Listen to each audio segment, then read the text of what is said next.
What are the odds that in the same season, two stars erupt into novas, a solar storm lashes our system, and now our most mysterious visitor, Three Eye Atlas, begins to fracture into countless pieces? If this were fiction, you'd dismiss it as too far-fetched. Yet the data is real, and it's growing more unsettling by the day. New telescope observations reveal the interstellar traveler isn't just shedding fragments, it's multiplying at a rate no model predicted. Each splinter races outward, forming a swarm with unknown intent and unknown trajectory. For Mars and even Earth, the implications could be more than academic. Is this simply cosmic coincidence, or are we witnessing a deeper pattern in the universe, one science has yet to name? Stay with me until the end, because what we uncover tonight may challenge everything we thought we knew about visitors from the stars. Catalyst convergence. What are the odds that the choreograph so many dramatic acts in a single season? Two novas erupt into naked-eye brilliance. A powerful solar storm lashes the inner system, and in the midst of that chaos, an interstellar wanderer called Three Eye Atlas enters the stage. To astronomers, the timing was too sharp to ignore. Each event alone would have been noteworthy, but their clustering created a sense of cosmic choreography. It was as if the sky itself was conspiring to draw attention to this newcomer. Scientists tried to remind the public that coincidences happen, but the sheer overlap began fueling speculation that patterns were hiding in plain sight. The sudden convergence of stellar explosions, solar upheaval, and interstellar intrusion made observers uneasy. Were we simply seeing the randomness of space compressed into human timescales, or was there something more, something we hadn't yet learned to measure? The world of astronomy thrives on data, on probabilities, on the careful calculation of chance. Yet even within those bounds, the coincidence jarred the imagination. The novas came from constellations separated by light years, their detonations driven by physics that seemed entirely detached from a comet's hyperbolic approach. But in the human mind, pattern recognition is survival. We look up and wonder if these are scattered signals of a larger system.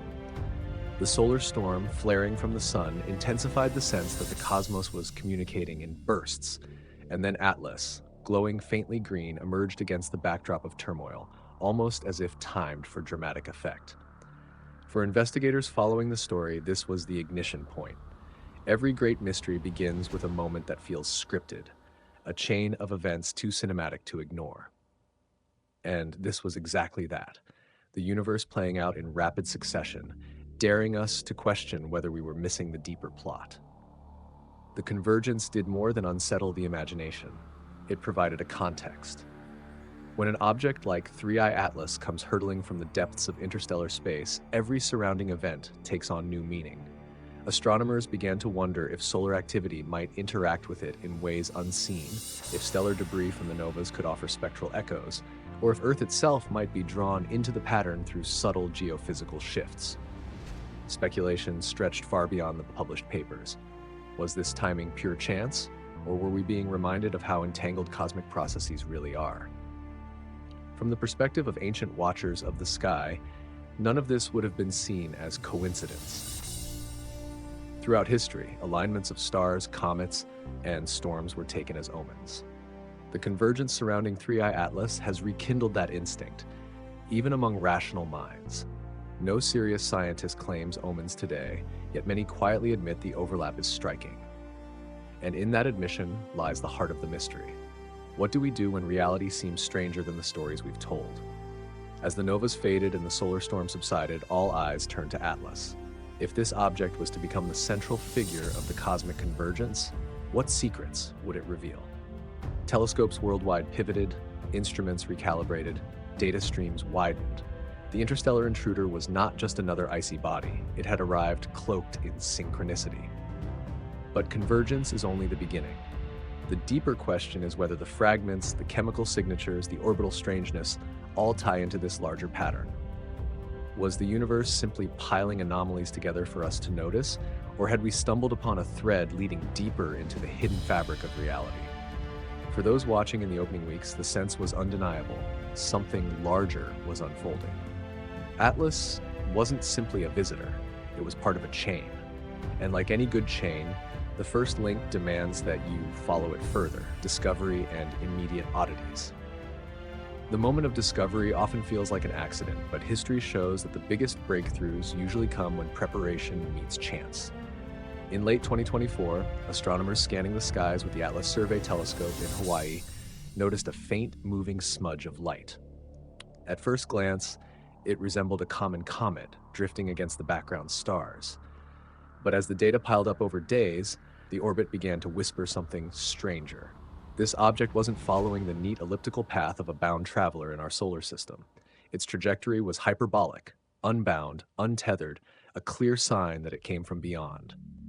Within weeks, the world had a new name in its vocabulary. 3I Atlas, the third confirmed interstellar visitor to grace our skies. But from the very beginning, Atlas did not behave like a typical comet. Ordinary comets are dirty snowballs, mixtures of dust and ice that flare into life as they warm near the sun. Their tails bloom in predictable arcs, their compositions dominated by water vapor mixed with carbon dioxide and trace chemicals. Atlas, however, offered astronomers a list of surprises from the moment its spectrum was recorded. Its coma, the halo of gas around its nucleus, was dominated by carbon dioxide, with shockingly little water. This ratio was not just unusual, it was almost unprecedented. In most solar system comets, water outnumbers CO2 many times over. Here the script was inverted. Was Atlas born in a colder, more alien cradle of chemistry, or was something stranger at work? The oddities multiplied. Even at vast distances from the Sun, nearly 6.4 astronomical units away, farther than Jupiter, data from NASA's test spacecraft suggested that Atlas was already active. A typical comet slumbers in such frigid space like its volatiles locked down in ice. Atlas was shedding material long before it should have, glowing faintly green, as though it carried an internal mechanism that defied the norms. For planetary scientists, this early activity posed a riddle. What fuel was driving such a distant ignition? Was it exotic ice, unseen chemical reservoirs? Or perhaps a structural instability that caused the surface to vent? Polarimetric observations deepened the puzzle.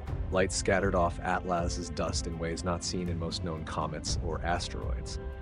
The object displayed an unusually strong negative polarization signature, bending light in patterns that resisted easy explanation. Such behavior hinted at dust grains or surface properties unlike those born in our solar nursery. This was not just another frozen rock. It carried the fingerprint of an entirely different system, a reminder that the galaxy is full of chemical recipes we have barely begun to taste. Astronomers rushed to constrain the size of the nucleus, but here too the answers were elusive. Estimates ranged from a few hundred meters to more than 5 kilometers in diameter, a span so wide it left experts shaking their heads. Worse, brightness measurements suggested that Atlas was heavier than expected, anomalously massive for a body of its apparent size. It was as if the numbers refused to add up, daring observers to dig deeper. A massive traveler shedding so much gas should tumble or fracture in predictable ways, yet Atlas seemed almost controlled in its release, baffling those who tried to fit it into a neat category. From the ground, telescopes recorded flashes of nickel and cyanide streaming from its surface. Both elements had been seen in other comets, but the scale of release was unsettling. Each chemical surge seemed to peak as if on cue, feeding speculation that this visitor's chemistry was not just unusual, but timed. When the object began to glow green, its coma rich with ionized gases, images circulated across the globe. To the public, it looked alive, an emerald eye opening against the void. Scientists cautioned against such poetic interpretations, yet the symbolism was difficult to shake. The object was not passive, it was announcing itself. These discoveries unfolded against a backdrop of heated debate. Some astronomers urged caution, arguing that every oddity could eventually find a natural explanation. They pointed out that Oumuamua, the first interstellar object, had seemed equally perplexing until models of fractured icy bodies offered plausible answers. Yet others insisted the anomalies were stacking too high to ignore. Harvard's Avi Loeb once again entered the conversation, suggesting that perhaps we were seeing evidence of something artificial. His words were dismissed by NASA as sensational, but they sparked a firestorm of speculation. Could an interstellar visitor behave this strangely by accident? Or were we glimpsing technology hidden in plain sight, camouflaged as a comet? For those charting Atlas's path, the trajectory itself added fuel to the fire. Its perihelion, the closest approach to the Sun, was calculated near 1.35 AU, uncomfortably close to the orbit of Mars. That meant the red planet, and perhaps its robotic observers, would have front-row seats to whatever drama unfolded. Was this proximity coincidence or yet another unsettling alignment? The history of science is littered with false patterns, but the clustering of novas, solar storms, and now this interstellar visitor had the public's imagination running wild. And for scientists, dismissing patterns outright felt premature. The discovery phase quickly became less about finding the object and more about keeping up with its revelations. Each new dataset seemed to overwrite the last. Every telescope trained on it added another twist to the puzzle. Some found no periodic variability in brightness, meaning the object's rotation was elusive. Others suggested fragmenting events had already begun, though the evidence was debated. Reports of faint secondary bodies trailing Atlas surfaced, but without consensus. Was it really splitting into a swarm, or were instruments seeing ghosts in the data? Even the simple act of observing became complicated. As Atlas swung closer to the Sun, it entered a period of solar conjunction, slipping into the glare where Earth-bound telescopes could no longer watch. For weeks, the interstellar visitor would vanish from our view, shielded by the very star whose fury might be shaping its destiny. Astronomers were forced into suspense, waiting for the object to re-emerge. In that silence, speculation grew louder. What fragments might it shed while hidden? What transformations might be waiting to greet us when it stepped back into the dark? The immediate oddities around 3 Atlas were more than just curiosities. They forced astronomers to confront the limits of their models, to admit that the behavior of an interstellar wanderer could not always be squeezed into familiar categories. Was this a natural object revealing the diversity of galactic chemistry, or something that stretched beyond the definition of natural? The answer was not yet clear. What was clear, however, was that Atlas had arrived not as a quiet guest, but as a provocateur. Its very presence, from the first discovery, demanded attention. Discovery stories often begin with surprise, but rarely do they escalate this quickly. In a matter of weeks, 3I Atlas had transformed from a faint streak in the sky into a global obsession. Each anomaly, chemical, optical, orbital, stacked atop the last, building a case for mystery. And if discovery itself carried this many shocks, one could only imagine what would follow as the interstellar traveler continued its journey inward. For astronomers and the public alike, one truth was unavoidable. The story of Atlas had only just begun, and the deeper chapters promised to be even stranger. Hyperbolic intruder. When astronomers realized that 3-eyed Atlas was not bound to the Sun, everything about the discovery shifted from curiosity to revelation. A hyperbolic orbit means escape velocity. It means this object is not looping around our star like a regular comet, but instead cutting straight through the solar system, a visitor on a one-way journey. The calculations showed a trajectory with an eccentricity greater than 1, the unmistakable mathematical signature of something interstellar. For the third time in recorded history, humanity was staring at a body that had crossed the gulf between stars, carrying secrets from a place we may never reach. The very idea unsettled those who studied the data. Hyperbolic orbits are not impossible within the solar system. Gravitational encounters can fling objects outward, but the difference here was velocity. Atlas was moving too fast, even before its entry into the Sun's sphere of influence, for any planetary slingshot to explain its speed. This was not a rock born of our system and then exiled. It was a messenger from another stellar neighborhood, carrying a history written in its icy chemistry. Unlike asteroids captured and tossed around by Jupiter's gravity, Atlas bore the unmistakable mark of having traveled light years to arrive here. For astronomers, the hyperbolic path was both exhilarating and unnerving.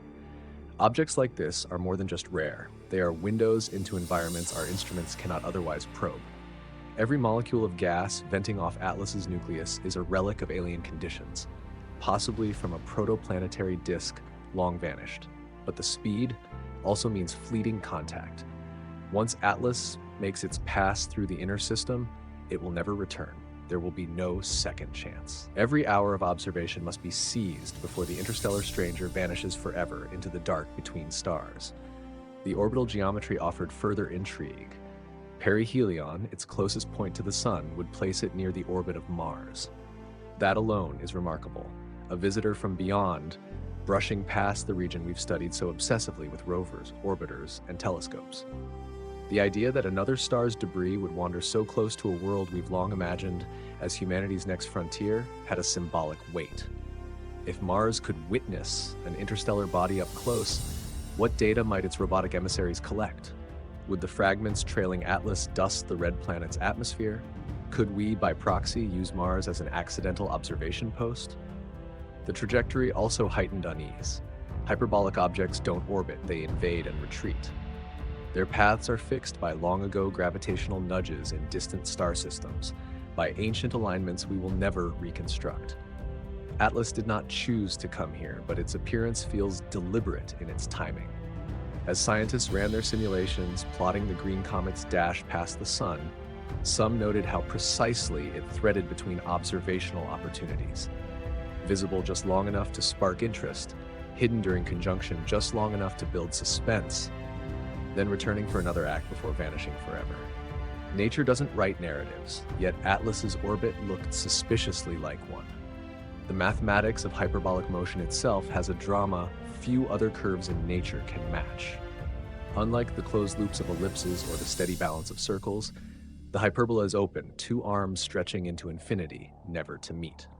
The path of 3i Atlas mirrors that shape.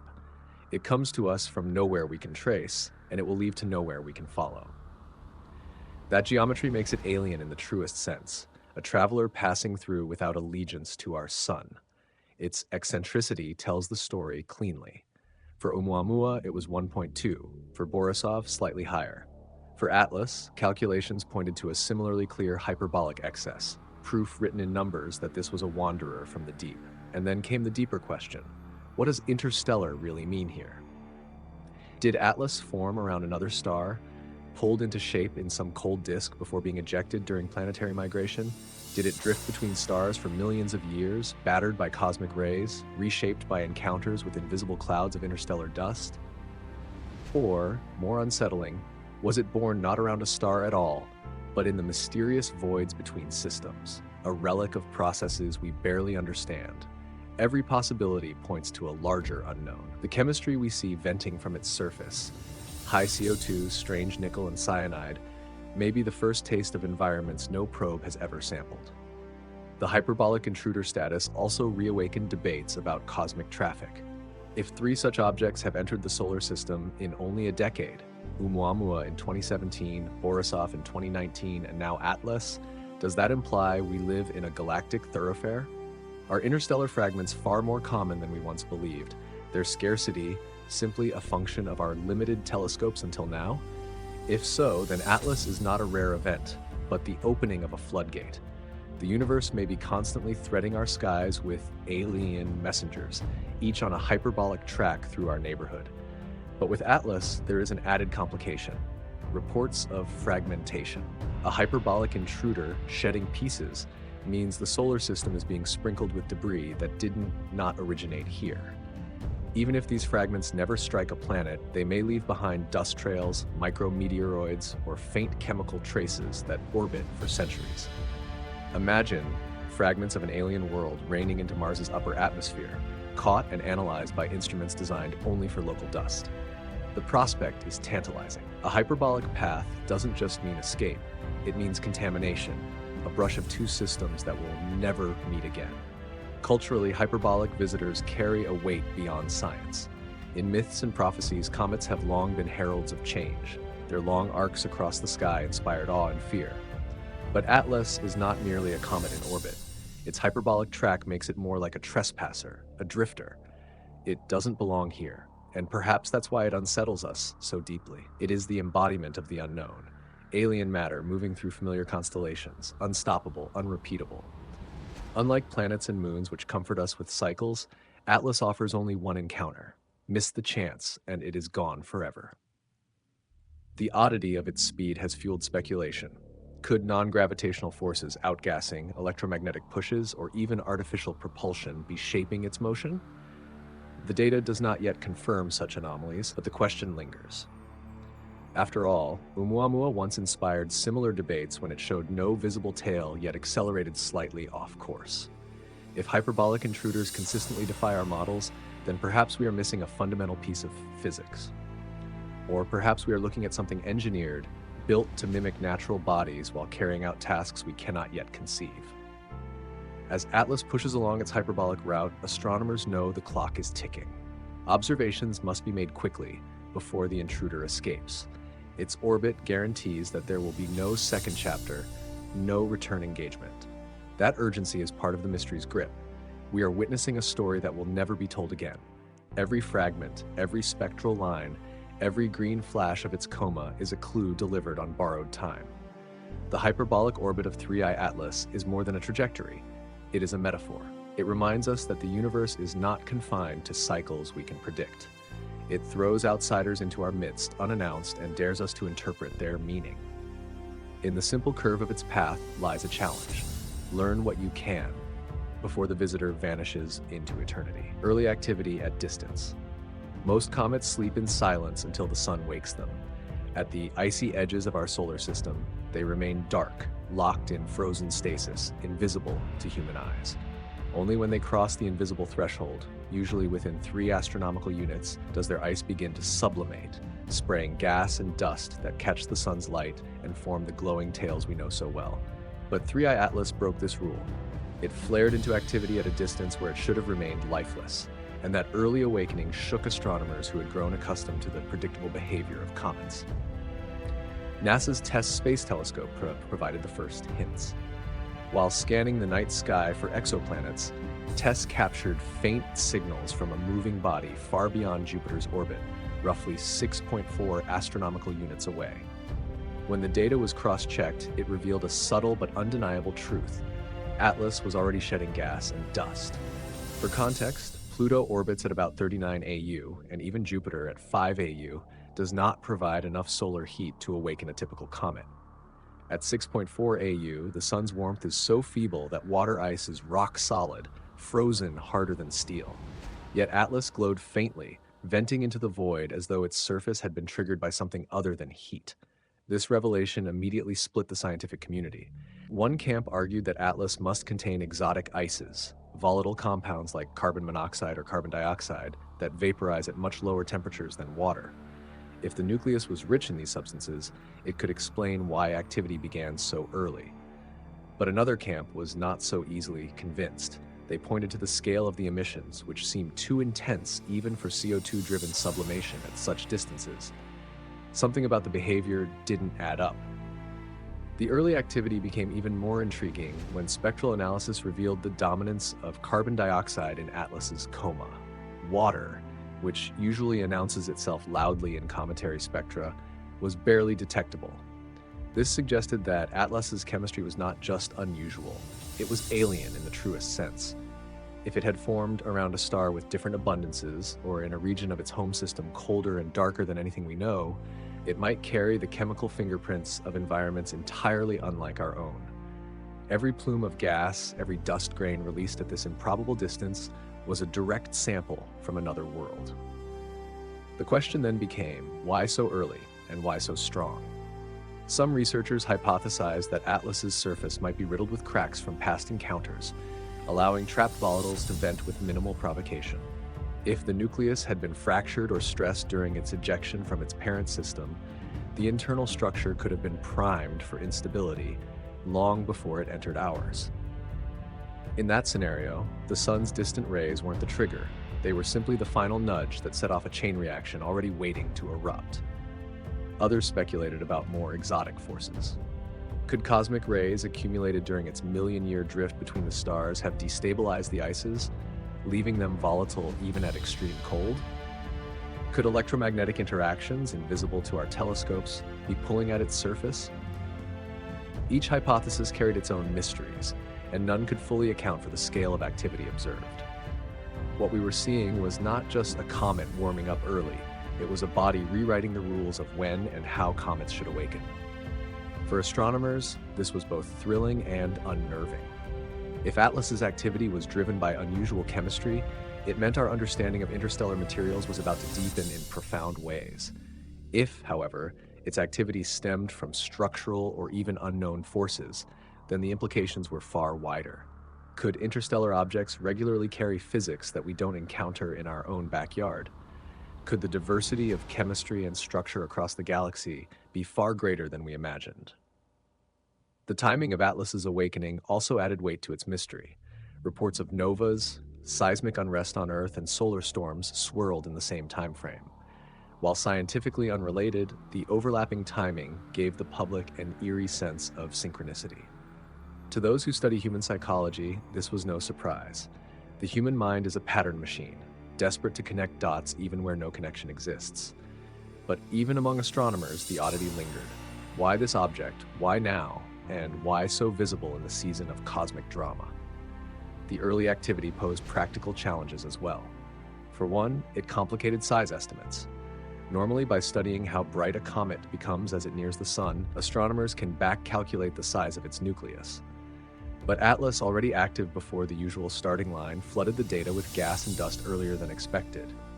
Was it larger than suspected, or simply more efficient at venting?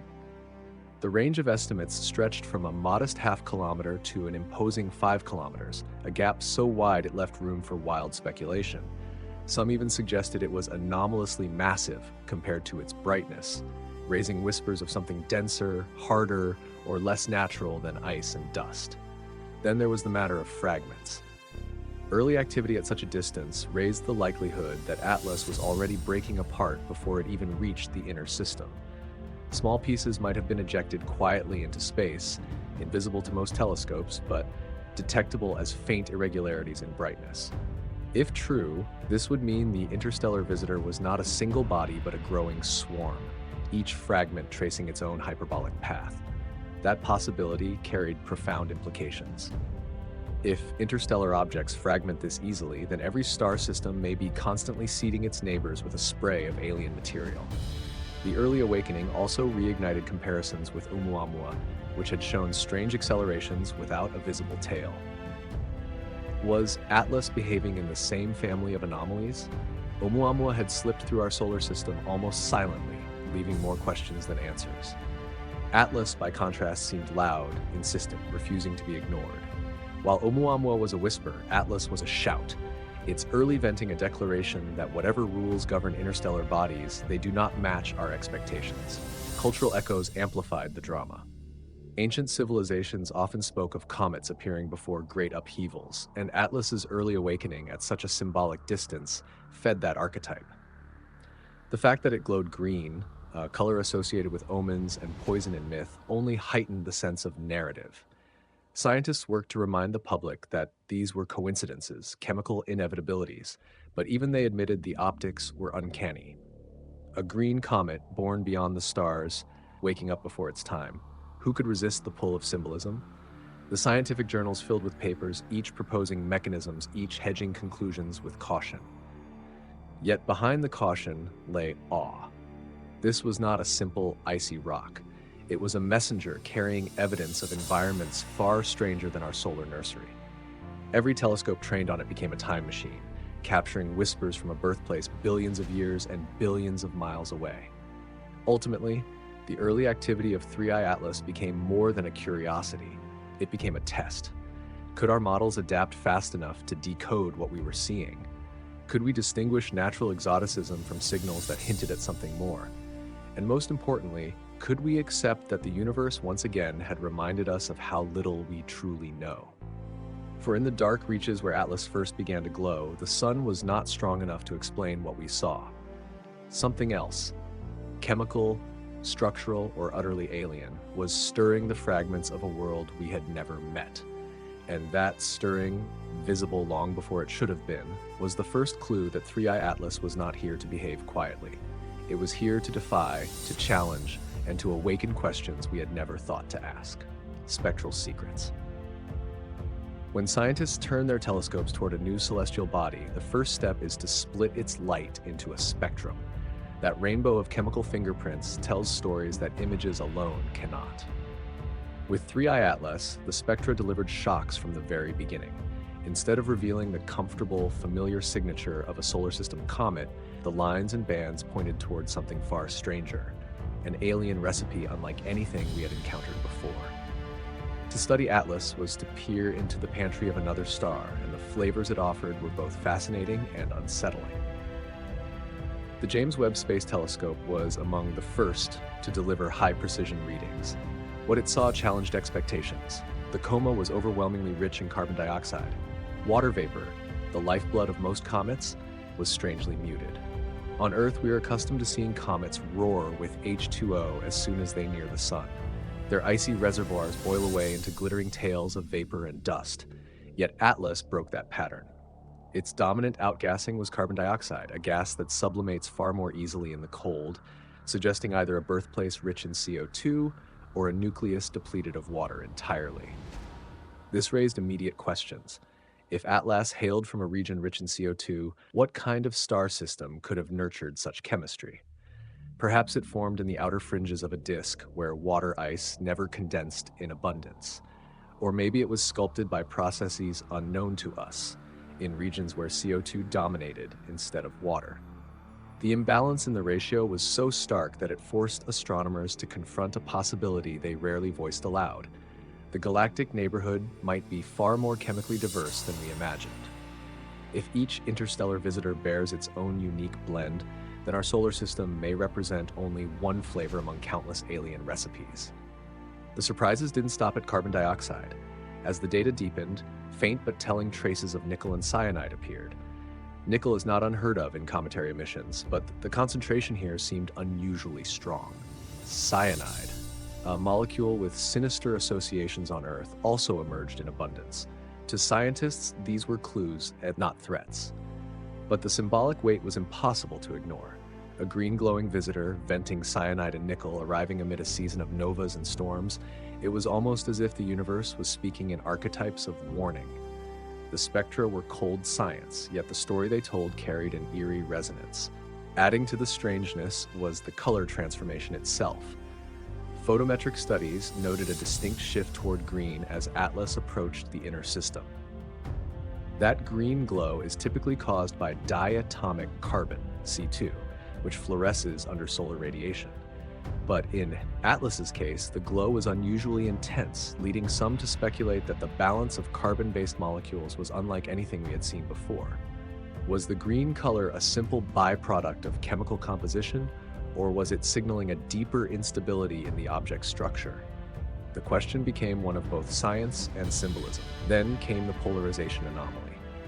Polarimetry, studying the orientation of light waves scattered by dust, offers insights into the size and composition of the grains around a comet. Atlas's polarization signature was deeply unusual. Where typical comets follow a predictable curve, Atlas displayed an extreme negative polarization at certain angles. This implied dust grains with exotic structures, perhaps more porous or irregular than those born in our solar nursery. It was another clue that the object was not simply a wandering snowball, but a time capsule from conditions our models had never simulated.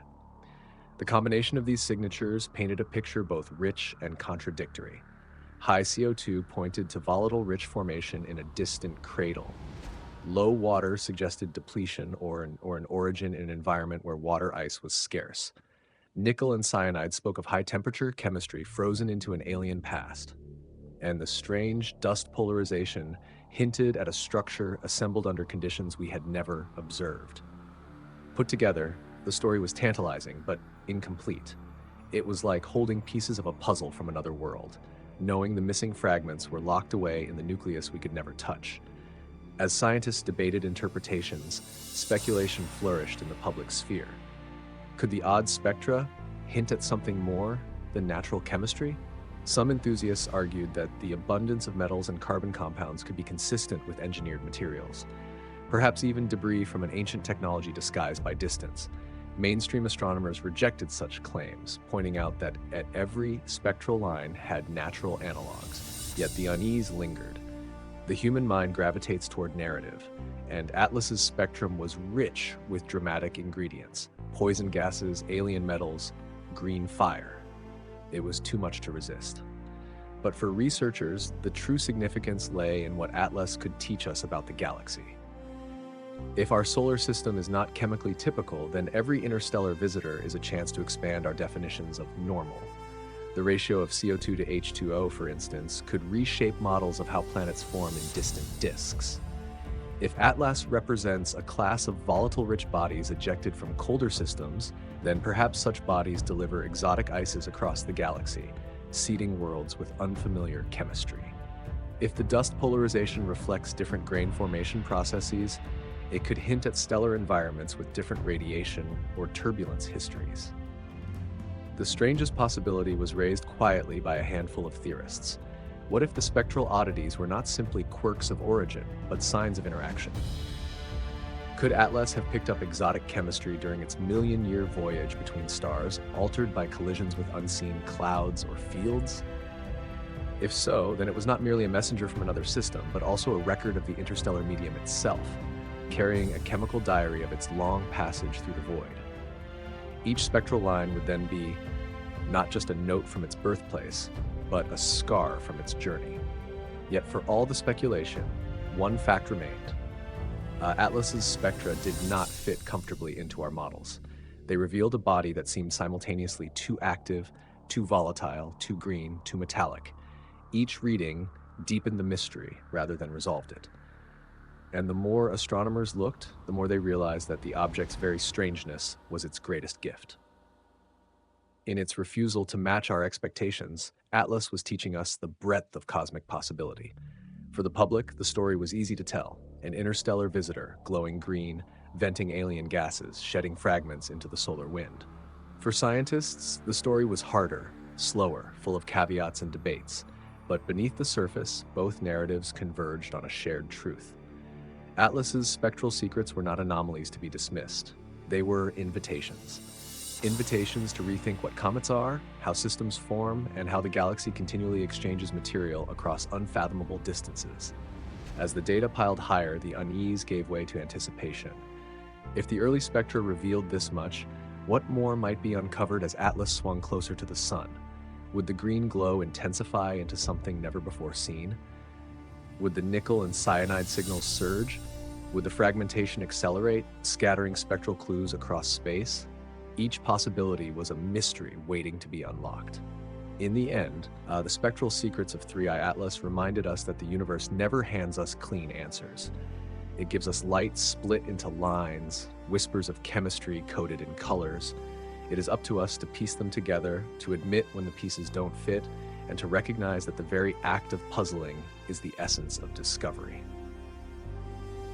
Atlas had spoken in the language of spectra, and what it said was simple and profound. The galaxy is stranger than we thought, and we have only just begun to listen. Polarization anomaly light tells stories that the human eye alone cannot decode. When photons scatter off dust grains in space, their waves align in particular orientations. This alignment, what scientists call polarization, acts like a fingerprint of the particle's size, structure, and composition. For decades, astronomers have relied on polarimetric data to classify comets and compare their dust to familiar solar system models. Usually, comets fall neatly into predictable categories. But with 3I Atlas, the polarization readings were not just unexpected, they were unprecedented. The anomaly forced astronomers to reconsider whether they were seeing dust as they knew it, or something forged in an alien environment. Early in its observation campaign, teams across multiple observatories aimed sensitive polarimeters at Atlas. The expectation was straightforward: measure how sunlight, scattered by its coma, shifted in polarization at different phase angles, and then match the curve to known cometary classes. Most comets follow a nearly universal trend: a slight negative polarization at very small phase angles, then a steady increase into positive territory as the angle widens. This curve is so reliable that comets can almost be identified by it alone. Yet, Atlas broke the pattern.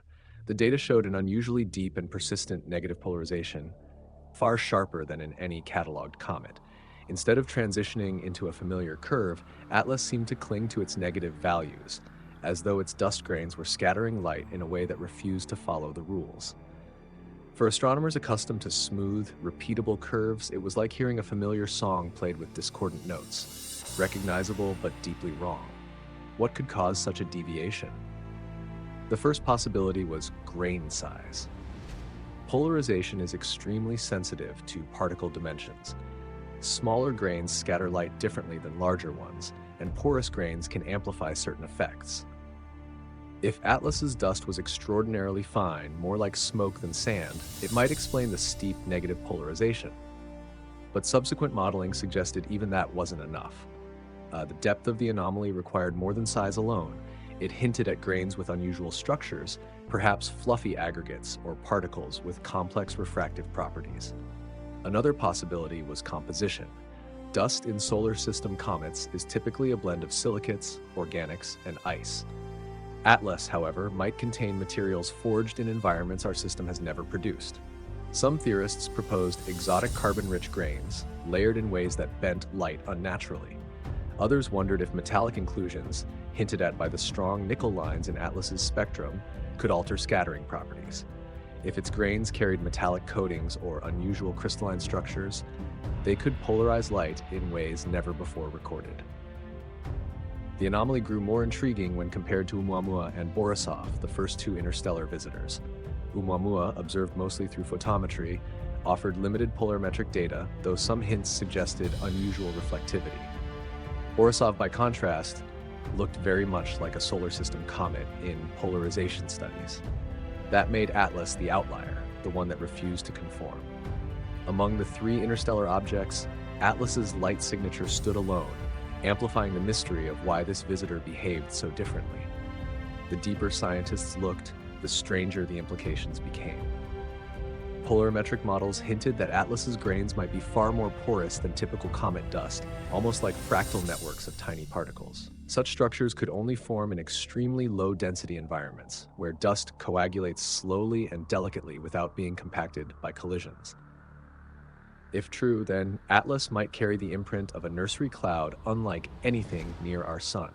It would mean the object's dust was a fossil of alien star formation, frozen and preserved across interstellar time until it drifted into our skies. But there was another angle, one that fed speculation beyond the boundaries of accepted science.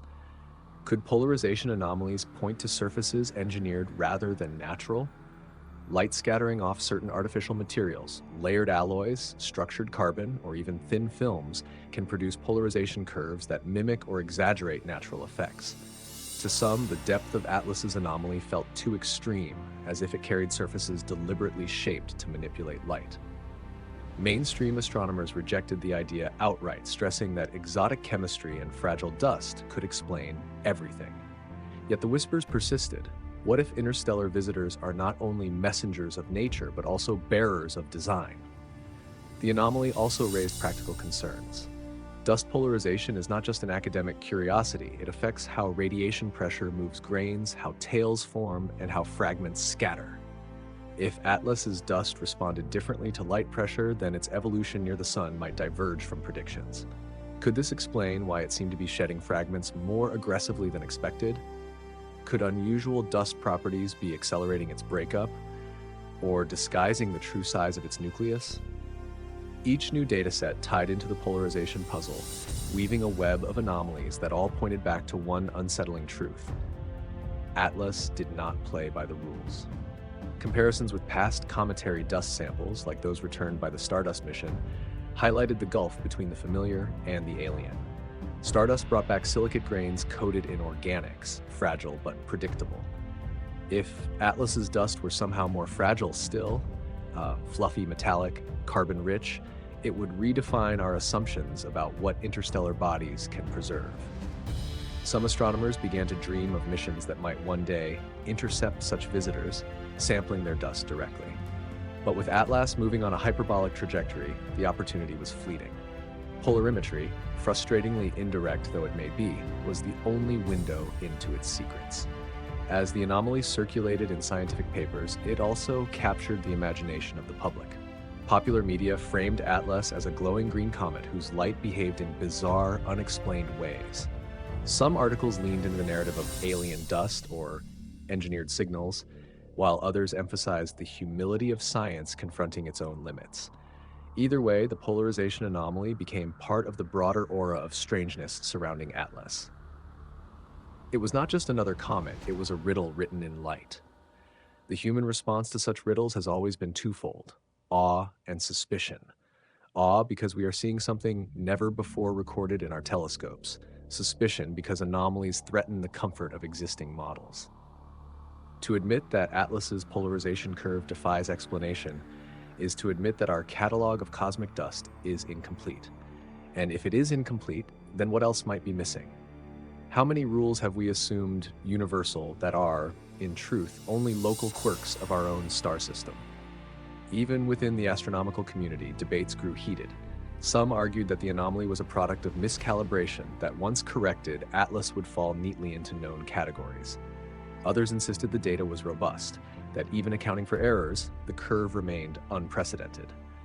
In the end, the weight of multiple observatories confirmed the latter. The anomaly was real.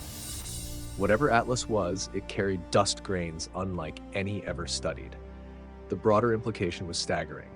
If just 3 interstellar objects have been observed and already one of them breaks fundamental expectations, then perhaps the galaxy is filled with endless diversity. Maybe every system seeds space with fragments utterly unlike our own. Maybe the universal rules of cometary behavior are illusions born from parochial sampling. In that sense, Atlas's polarization anomaly is not just a puzzle about dust, it is a challenge to our assumptions about cosmic order. As Atlas continues its journey, the anomaly lingers like a signature it leaves behind, even after it vanishes into the void. Its dust may scatter across the solar system, providing invisible specks bearing the memory of alien chemistry. Some may drift into Mars's sky, some into Earth's upper atmosphere, where instruments might one day detect their strange scattering. But even if we never touch them, the anomaly has already done its work. It has forced us to widen our vision, to admit that not all light curves are predictable, not all dust is familiar, and not all visitors come quietly. In the end, the polarization anomaly of 3I Atlas is more than a scientific detail. It is a reminder. A reminder that the universe is full of signals we do not yet understand, that the very light of a comet can whisper secrets from another star. And when those whispers refuse to fit into our models, we are left with the most thrilling, unsettling truth of all: that the cosmos is stranger than we dare to believe. Mass versus outgassing paradox. At the heart of the 3I Atlas enigma lies a contradiction that continues to baffle astronomers: its apparent mass versus its level of outgassing. Normally, a comet's activity scales with its size. Small comets sputter weakly, their limited reservoirs of volatile ices offering only faint comas and tails. Larger comets roar with power, venting massive plumes of water vapor, carbon dioxide, and dust as they near the sun. The relationship is simple in principle: more material equals more activity. But Atlas doesn't follow that script. It appears anomalously massive by brightness estimates, yet its outgassing doesn't line up with expectations. The numbers refuse to add up. Initial observations hinted at a nucleus spanning anywhere from 0.3 kilometers to over 5 kilometers in diameter. Even at the lower end, such a body would carry immense reserves of ice. At the higher end, it would rival the great comets of recorded history. And yet, Atlas's emissions, while striking in composition, didn't match the raw power one might expect from a nucleus of that size. Instead, the visitor displayed bursts of activity at odd intervals, with inconsistent strength, as though its venting were governed by rules beyond surface heating. For scientists trained to model predictable cometary physics, this was a paradox. One explanation proposed was that Atlas's surface might be unusually insulated. If its crust were thick, porous, or coated with refractory materials, much of the sun's heat could be trapped or deflected. In this model, the nucleus beneath could be massive, but the surface would prevent large-scale sublimation, allowing only localized vents to erupt sporadically. That might explain why Atlas seemed simultaneously heavy yet selectively active. But even this idea struggled to explain the timing of its chemical releases, which often seemed too synchronized or dramatic to be simple surface cracks. Another theory suggested that we were underestimating the object's true density. Perhaps Atlas wasn't as massive as brightness implied. If its albedo, the fraction of sunlight it reflects, was higher than expected, then its nucleus might be smaller and lighter. But the problem with this approach was that polarimetry and spectroscopy suggested highly porous dust grains, which usually correlate with lower reflectivity. In other words, it looked darker, not brighter. This only deepened the paradox. It behaved like a heavy object cloaked in a shell of material that should make it dim. Brightness, mass, activity, none of the usual equations seemed to apply. The most unsettling possibility was that Atlas was breaking apart more quickly than anyone realized. If fragments were continually peeling off, then its apparent activity could be powered not just by sublimation but by structural collapse. In this case, the paradox dissolves into catastrophe. What we see as low outgassing compared to mass might instead be the final death throes of a crumbling interstellar body. Some astronomers reported faint signatures of trailing fragments, though the data was contested. If true, Atlas may not be a single comet but an unfolding swarm, its mass divided among pieces that no longer behave like one coherent body. Comparisons with Oumuamua and Borisov only sharpened the mystery. Oumuamua showed virtually no outgassing, yet it accelerated slightly, leaving scientists scrambling to explain the non-gravitational forces acting upon it. Borisov, by contrast, looked like a textbook comet, blasting material into space in ways that fit expected models. Atlas landed squarely between them, visibly active, yet with contradictions that defied neat classification. It had the outbursts Borisov displayed, but its overall emission levels seemed mismatched to its estimated size. It wasn't as inert as Oumuamua, nor as cooperative as Borisov. Instead, it carved a third category, enigmatic, inconsistent, and deeply frustrating. Then came the chemical puzzle. Spectra revealed surges of carbon dioxide, nickel, and cyanide, often out of step with solar heating. If outgassing alone couldn't explain these bursts, what could? Some theorists suggested that Atlas's nucleus might be riddled with subsurface pockets of exotic volatiles.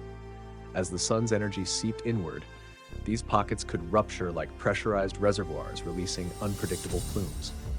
That would account for the irregularity of its activity, but it also implied a nucleus more fragile than its apparent mass suggested. A heavy object with hollow veins of volatile material, itself a paradoxical construct. The paradox deepened further when models of orbital dynamics were considered. If Atlas were truly as massive as some estimates claimed, its trajectory through the solar system should display subtle gravitational effects. Yet no such clear deviations had been detected. If it were lighter, on the other hand, the activity should have been relatively stronger for its size. Neither scenario fit perfectly.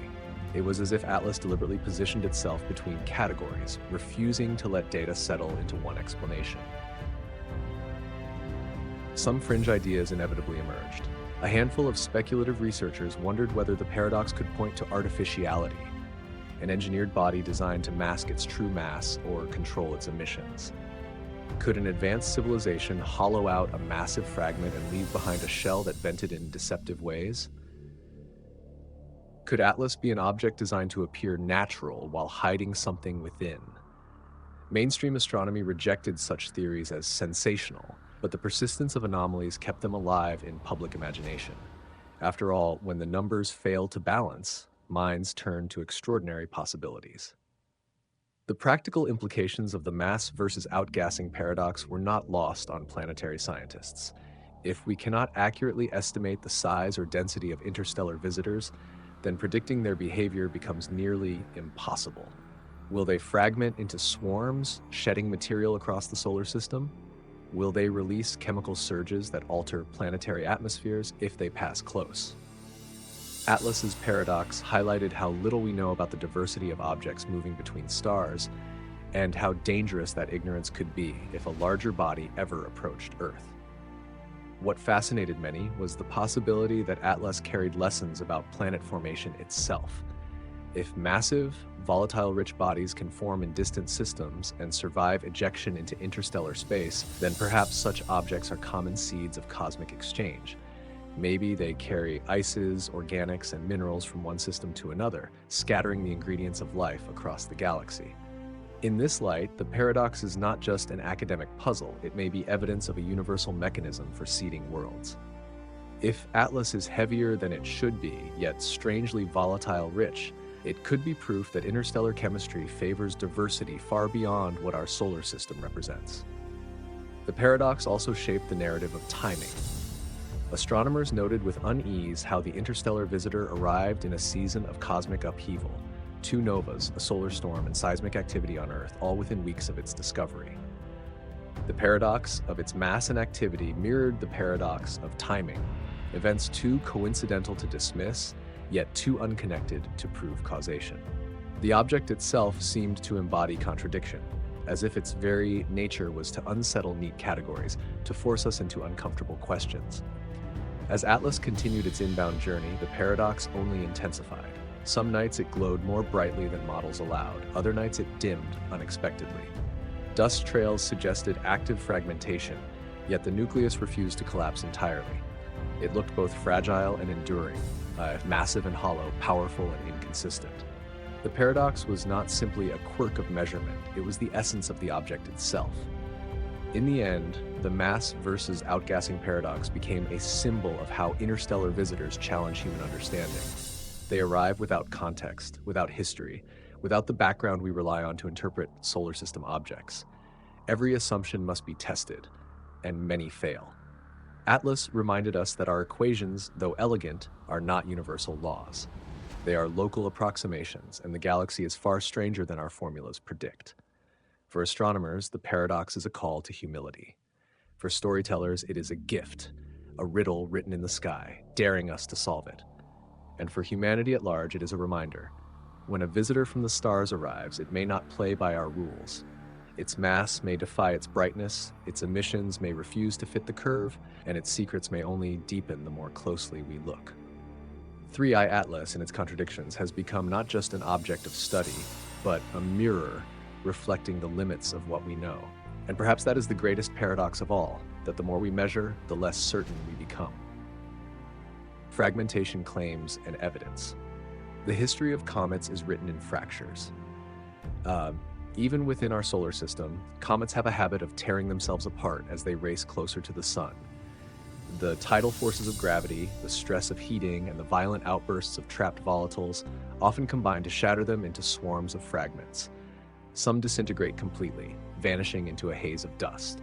Others leave behind ghostly trails, chains of miniature bodies stretching across the sky. But with 3i Atlas, the whispers of fragmentation came much earlier, and with much more uncertainty. From the moment its strange activity was recorded at vast distance, astronomers began to ask, is this interstellar visitor already breaking apart? And if so, what does that mean for Mars, Earth, and the wider solar system? The first claims of fragmentation arose not from direct imaging, but from subtle irregularities in brightness. Telescopes charting the light curve of Atlas noticed tiny dips and unexpected surges that did not fit neatly with models of a single intact nucleus. Sometimes the glow would flare brighter than expected, then dim without explanation. Such patterns can often hint at multiple bodies, each reflecting sunlight differently as they shift and rotate. Was Atlas hiding companions in its coma, fragments already peeling off its surface? Or were astronomers seeing noise in the data, artifacts of distant measurement? The debate quickly split the community. A handful of observatories reported faint trails suggestive of debris streams. At high magnification, the coma did not always appear uniform. Hints of asymmetry, elongated smudges, or secondary blobs of light teased the possibility of fragments drifting just behind the primary body. But each detection carried heavy caveats. Background stars, image processing artifacts, and the natural variability of cometary jets could all mimic the appearance of fragments. Without clear resolution, proof remained elusive. Still, the pattern was unsettling. In multiple locations, using multiple instruments, astronomers saw echoes of the same thing. Atlas might be fracturing. If fragmentation was indeed underway, the process had likely begun long before Atlas crossed into the inner system. Its early activity at 6 astronomical units suggested internal stress or shallow reservoirs of volatile ice venting at unexpected distances. Such processes can destabilize a nucleus, cracking it from within. Imagine a block of frozen gas under pressure, venting unevenly, each outburst widening fissures across the body. Over time, those fissures deepen until the nucleus is no longer whole. For Atlas, which had already shown contradictions in its mass and outgassing behavior, the possibility of hidden fractures was almost inevitable. Comparisons with past cometary breakups painted a sobering picture. In 2006, Comet 73P Schwarzmann-Wachmann fragmented spectacularly leaving a string of glowing shards across the sky. Comet C 2019Y4, coincidentally also nicknamed Atlas, disintegrated into dozens of pieces before it could deliver its predicted brightness. These events reminded astronomers that disintegration is the natural fate of many comets, especially those stressed by rapid heating. But 3 Atlas was no ordinary comet. It was heavier, stranger, and interstellar. If it were breaking apart, it meant pieces of another star system were being scattered into ours. The implications extended far beyond curiosity. Fragments, if large enough, could alter orbital dynamics, posing risks or opportunities depending on their trajectories.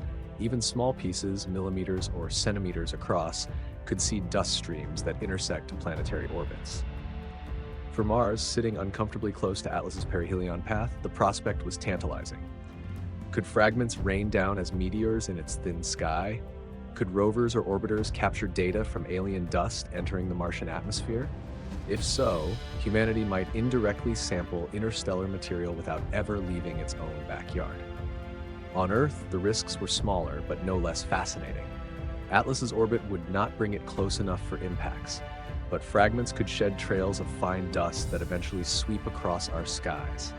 If those trails intersect Earth's orbit decades or centuries from now, they could spark meteor showers of truly alien origin, shooting stars born of another star system that burning briefly in our atmosphere before vanishing forever. The mere idea carried a poetic weight. Each streak of light would be an echo of a world we would never see. Skeptics, however, urged caution. The human mind is drawn to dramatic explanations, but comets are masters of deception. Uneven jets of gas can push the nucleus in unpredictable ways, creating the illusion of fragments where none exist. Variability in brightness can stem from rotation, not breakup. Even asymmetries in the coma can mimic trailing bodies. Until high-resolution imaging confirmed solid companions, the evidence for fragmentation would remain circumstantial. But as one astronomer remarked, where there is smoke in cometary physics, there is often fire. The anomalies were stacking too high to dismiss. Then came reports of ghost fragments. These were faint, short-lived detections that appeared in one observation but vanished in the next. In some cases, they seemed to drift outward before dissolving into the background. Were these truly small shards sublimating rapidly as they separated from the parent body? Or were they illusions of processing and noise? The phenomenon only deepened the sense that Atlas was unstable, caught in the act of shedding material faster than our instruments could track. Speculation spiraled outward. If Atlas was indeed fragmenting aggressively, could it one day resemble a swarm more than a single nucleus? This idea carried unsettling echoes of Oumuamua's fragment hypothesis, which suggested that even the first interstellar visitor might have been a shard of a larger parent. Was Atlas part of a chain, one piece of a cosmic diaspora drifting from a shattered world? Or was it disintegrating before our very eyes, a body too fragile to survive its plunge past the sun? The most provocative possibility was that the fragmentation itself was non-random. Some observers noted that surges of chemical release, particularly nickel and cyanide, seemed to correlate with reports of asymmetry in the coma. Could Atlas be shedding fragments in time bursts as though layers of volatile-rich material were systematically peeling away? If so, then fragmentation was not merely the result of stress, but part of a deeper, structured process. In this scenario, the visitor was not simply falling apart. It was unraveling according to hidden blueprints. Of course, such claims invite speculation beyond the realm of mainstream science. Could an object engineered to fragment deliberately disguise itself as a comet? Could pieces be meant to scatter across the system, leaving behind traces or seeding material in multiple locations? Astronomers dismissed such ideas as fanciful, insisting on natural explanations. Yet the unsettling truth remained. Atlas was fragmenting more, earlier, and more mysteriously than predictions allowed. Whether by natural chemistry or by something more, it was multiplying before our eyes. The observational challenges only heightened the suspense. As Atlas approached the sun, it slipped into solar conjunction, disappearing into the glare. In that silence, fragmentation could proceed unchecked, leaving astronomers blind until it reemerged. What would come out the other side? A single intact body, diminished but whole? A cluster of fragments trailing one another like a broken necklace? or nothing at all, a diffuse cloud of dust marking the death of an interstellar traveler. Each possibility carried its own weight, and the weighting only fueled speculation. The paradox of 3 Atlas is that it has become both more and less knowable with every observation. We see hints of fragments, whispers of ghost bodies, irregularities in brightness that suggest breaking apart. Yet, none of it is definitive, none of it captured in unambiguous detail. The evidence is tantalizing precisely because it is incomplete. It leaves space for mystery, for possibility, for the unsettling realization that we may be watching something without precedent. If Atlas is fragmenting, then each shard is a messenger. Each piece carries its own story, its own chemistry, its own record of a star system we will never visit. Together, they may scatter across the solar system, leaving trails for us to stumble upon decades later. Or they may vanish quietly, sublimating into gas and dust, their secrets carried away on the solar wind. Either way, fragmentation is not an end, it is a transformation. The visitor is multiplying, and in multiplying, it is ensuring that its legacy will outlast its brief passage through our skies. The claims remain debated, the evidence contested, but one truth is certain. 3i Atlas has forced us to look harder, to question deeper, and to admit how fragile our certainties are. Whether one body or many, intact or shattered, Atlas has already fractured our expectations. And in that sense, perhaps fragmentation is not just its fate, but its purpose. It is not here to remain whole. It is here to break, to scatter, to remind us that in the vast machinery of the cosmos, even visitors from the stars arrive carrying the seeds of their own undoing. Color shift and nickel cyanide surge. When 3i Atlas began to glow green, astronomers initially treated it as little more than a curiosity, a familiar chemical trick of comets nearing the sun. Many comets take on a green hue as diatomic carbon molecules, C2, fluoresce under ultraviolet radiation, a brief chemical halo that burns emerald in the void. But with Atlas, the color shift was too intense, too sudden, and too perfectly timed to ignore. Instead of a passing cosmetic effect, it became a signature, a transformation that carried within it a disturbing question. Why was this interstellar visitor turning into a green beacon at the exact moment when other anomalies were piling up? The glow was not uniform. Observers reported surges, moments when Atlas flared brighter, the green deepening, saturating images, until the comet looked less like a frozen traveler and more like a luminous emerald scar against space. At the same time, telescopes recorded spikes of nickel and cyanide emissions. These molecules are not unheard of in comets, but the scale and timing of their release unsettled experts. It was as though Atlas was pulsing, expelling toxic signatures in waves, linked with its transformation in color. Nickel's presence in particular puzzled scientists. Metallic elements like nickel usually remain locked in dust grains, bound within the solid matrix of cometary material. To see strong nickel lines in the gas spectrum meant the nucleus was releasing metals into vapor, an unusual phenomenon. Cyanide, too, told its own story. Hydrogen cyanide has been detected in comets before, but in Atlas, the levels were heightened, almost exaggerated. Together, the two compounds painted a disturbing picture, an interstellar visitor venting poisons, metals, and alien chemistry while its body blazed green under the sun's light. For planetary scientists, this raised immediate questions about internal structure. Why would nickel and cyanide be liberated in such bursts? Were they trapped in shallow layers of volatile ices that were only now breaking free? Or did the nucleus contain deep chemical veins, reservoirs that ruptured in cascading outbursts? Some models suggested that nickel could be bound in complex organometallic compounds, liberated only when sublimation reached sufficient depths. Cyanide, conversely, may have been a primordial ingredient, preserved from the interstellar cloud in which Atlas was born. Each theory suggested a history radically different from comets of our own solar system. The timing of these releases, however, refused to fit neatly into thermal models. Surges often came when solar heating alone should not have triggered them. This raised the possibility that Atlas's surface chemistry was unstable, prone to unpredictable collapses and venting events. But another interpretation began to surface. What if the nickel and cyanide outbursts were linked to fragmentation? Each burst could be the chemical signature of a piece breaking away, exposing fresh surfaces to sunlight.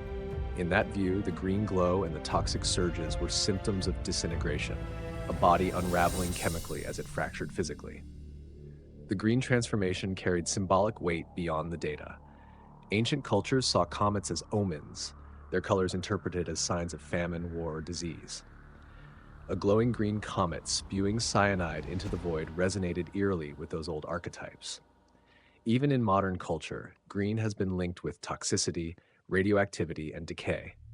While scientists focused on spectral lines and molecular ratios, the public imagination saw something else entirely: an interstellar messenger cloaked in poison, turning green as if to warn or announce itself. The symbolism was too strong to ignore, and it seeped into headlines and speculation alike. Astronomers, careful to temper such reactions, emphasized that cyanide levels, while strong, posed no threat at interplanetary distances. These molecules would dissipate harmlessly into space. Nickel vapor, too, was more of a scientific puzzle than a hazard. Yet even they admitted the conjunction of green light and poisonous chemistry was dramatic. To some, it felt almost theatrical, as though Atlas was not merely behaving, but performing, timing its emissions in bursts that could not help but be noticed. Speculation took on a life of its own. Could the nickel and cyanide surges be driven by exotic chemistry forged in another star system? Some theorists proposed that Atlas might have formed near a young star with different abundances, leading to bodies enriched in metals and volatile toxins. Others suggested interstellar processing. During its long journey between stars, Atlas may have accumulated layers of exotic compounds through collisions with interstellar dust clouds. In this view, the surges were less about present conditions and more about ancient scars being peeled away under solar light. But there was a more unsettling angle. The synchronization of color shift and chemical spikes raised whispers of deliberate timing. Could these bursts be the remnants of a process more complex than natural sublimation? A few fringe voices revived Avi Loeb's suggestion of artificiality, arguing that regular surges of nickel and cyanide could be interpreted as signatures, perhaps even signals. Mainstream astronomy dismissed such claims as speculative noise, but the persistence of anomalies gave the theories traction in the public mind. Atlas wasn't just turning green, it was sending a message, some argued, encoded in poisons and metals. Beyond speculation, the surges carried practical consequences. If nickel and cyanide were vented in abundance, then dust particles released by Atlas might carry traces of these compounds. For Mars, which lies near the object's trajectory, the possibility of interstellar dust deposition became more intriguing. Could the Martian atmosphere or surface collect grains tainted with cyanide or metallic coatings? If so, then rovers and orbiters might one day detect alien chemistry delivered not by meteorites, but by cometary fragments. The thought of Mars becoming a repository for interstellar poisons was equal parts thrilling and unsettling. The narrative of color shift and chemical surge also tied into the broader theme of timing. Why now, in this season of novas and solar storms, had an interstellar object chosen to transform so dramatically? Was the green glow simply a coincidence, or part of the larger convergence of anomalies? To the scientific mind, coincidences must be expected in a chaotic universe. Yet the clustering of events, the solar storm sideswiping Earth, twin novas erupting, earthquakes rattling Venezuela, and now a green, toxic interstellar visitor, was difficult to dismiss.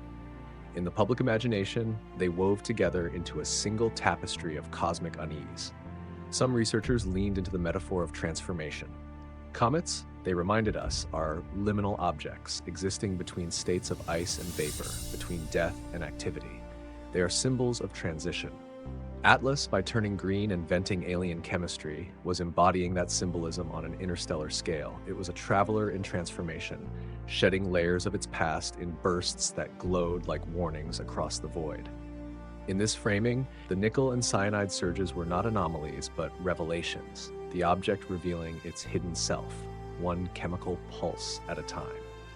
As data accumulated, astronomers began to wonder whether Atlas's chemistry could be generalized. Was this a one-off, or would future interstellar visitors also glow green and vent toxic surges? If Atlas represented a class of bodies, then the galaxy may be littered with volatile-rich travelers, each carrying alien cocktails of metals and gases. If so, then our solar system is less unique than we once believed, and every passing fragment is a chance to sample galactic diversity. Yet even within that hope lay unease. If interstellar bodies commonly release poisons like cyanide, what does that mean for theories of panspermia, the idea that life can spread between stars on comets? Are these travelers carrying the seeds of life or the seeds of death? Is their chemistry fertile or toxic? The duality of Atlas's emissions, green light signaling life, cyanide signaling death, embodied that paradox perfectly. It reminded us that the cosmos is not biased toward nurturing or destroying, but capable of both at once. The story of Atlas's color shift and chemical surges remains unfinished. Each new observation adds nuance but not closure. The green glow persists, flaring in unpredictable rhythms. The nickel and cyanide lines appear in waves, their timing and intensity resisting simple models. Together they form a symphony of anomalies, a body that seems to defy the quiet, predictable behavior we expect from comets. And as it continues its passage past the sun, the world waits for the next act. For in the end, Atlas has turned itself into a spectacle, a hyperbolic intruder, glowing green, venting poisons and defying explanation. It is both messenger and mystery, its every surge a reminder that the universe has chemistries we cannot yet imagine.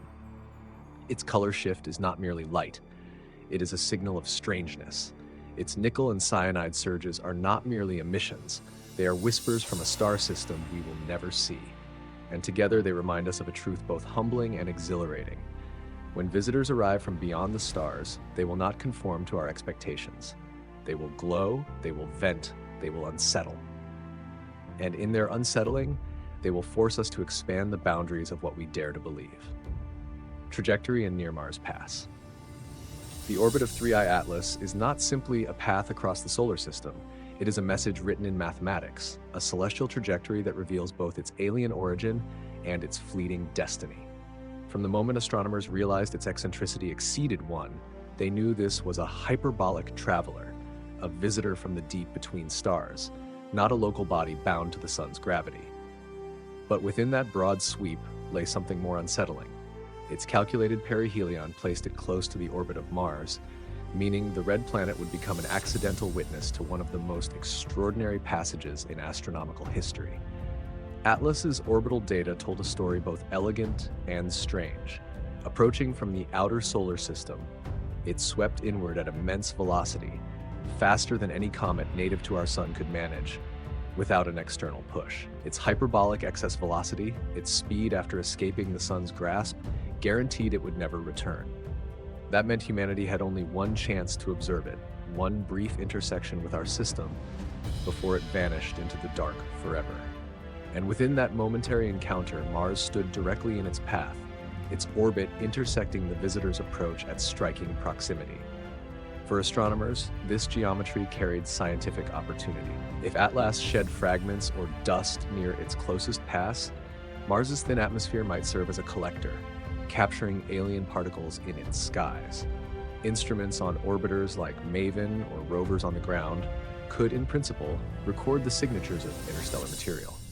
That possibility set imaginations alight, the first direct sampling of dust not from our solar system, but from an entirely different star's nursery. Even if only microscopic grains drifted into Mars's skies, the implications for planetary science were staggering. It would mean that we had finally touched the galaxy beyond. But with opportunity came unease. Trajectory simulations, while precise, still carry uncertainties, and if Atlas was fragmenting, as evidence increasingly suggested, then the distribution of those fragments could shift unpredictably. What if pieces deviated subtly from the main orbit? Could Mars suffer impacts from alien shards? For Earth, the risk was minimal, but the psychological impact of fragments brushing past our planetary neighbor was profound. We have long imagined Mars as a world of exploration, a frontier for human settlement. To think of it as a target, however minor, for interstellar debris gave the passage an eerie resonance. The geometry also raised symbolic questions. Why Mars? Of all the planets, why should an interstellar visitor skim closest to the very world we are preparing to colonize? Some dismissed this as coincidence, but the timing was uncanny. As humanity gears up for its first crewed missions to Mars, as global attention turns to its deserts and canyons, an object from another star system sweeps past it, as though placing the red planet in cosmic context. Was it merely chance, or a reminder that exploration does not happen in isolation? that the universe sends its own emissaries even as we prepare to send ours. Astronomers tracked Atlas obsessively as it neared this fateful pass. Its path was plotted through gravitational models, accounting for perturbations from Jupiter, Saturn, and the Sun's radiation pressure. Each adjustment refined the orbit, narrowing uncertainties, but none erased the central truth. Mars would be close enough to watch. The prospect of robotic witnesses heightened anticipation. Could orbiters detect tails or fragments as Atlas swung past? Could surface rovers record unusual meteor activity, however faint? For the first time, an interstellar object might be observed not just from Earth, but from another planet entirely.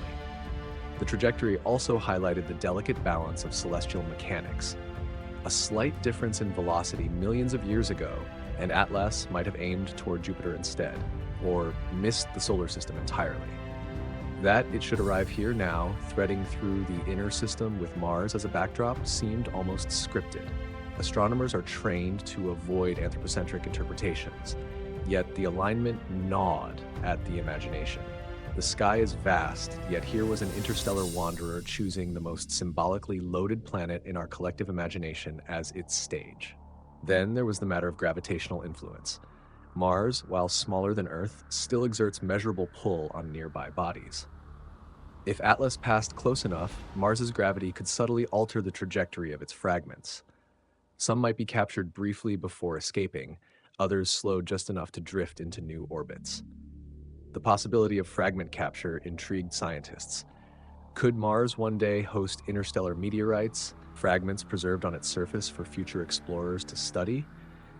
If so, then the Red Planet might become humanity's first laboratory for analyzing physical pieces of another star system.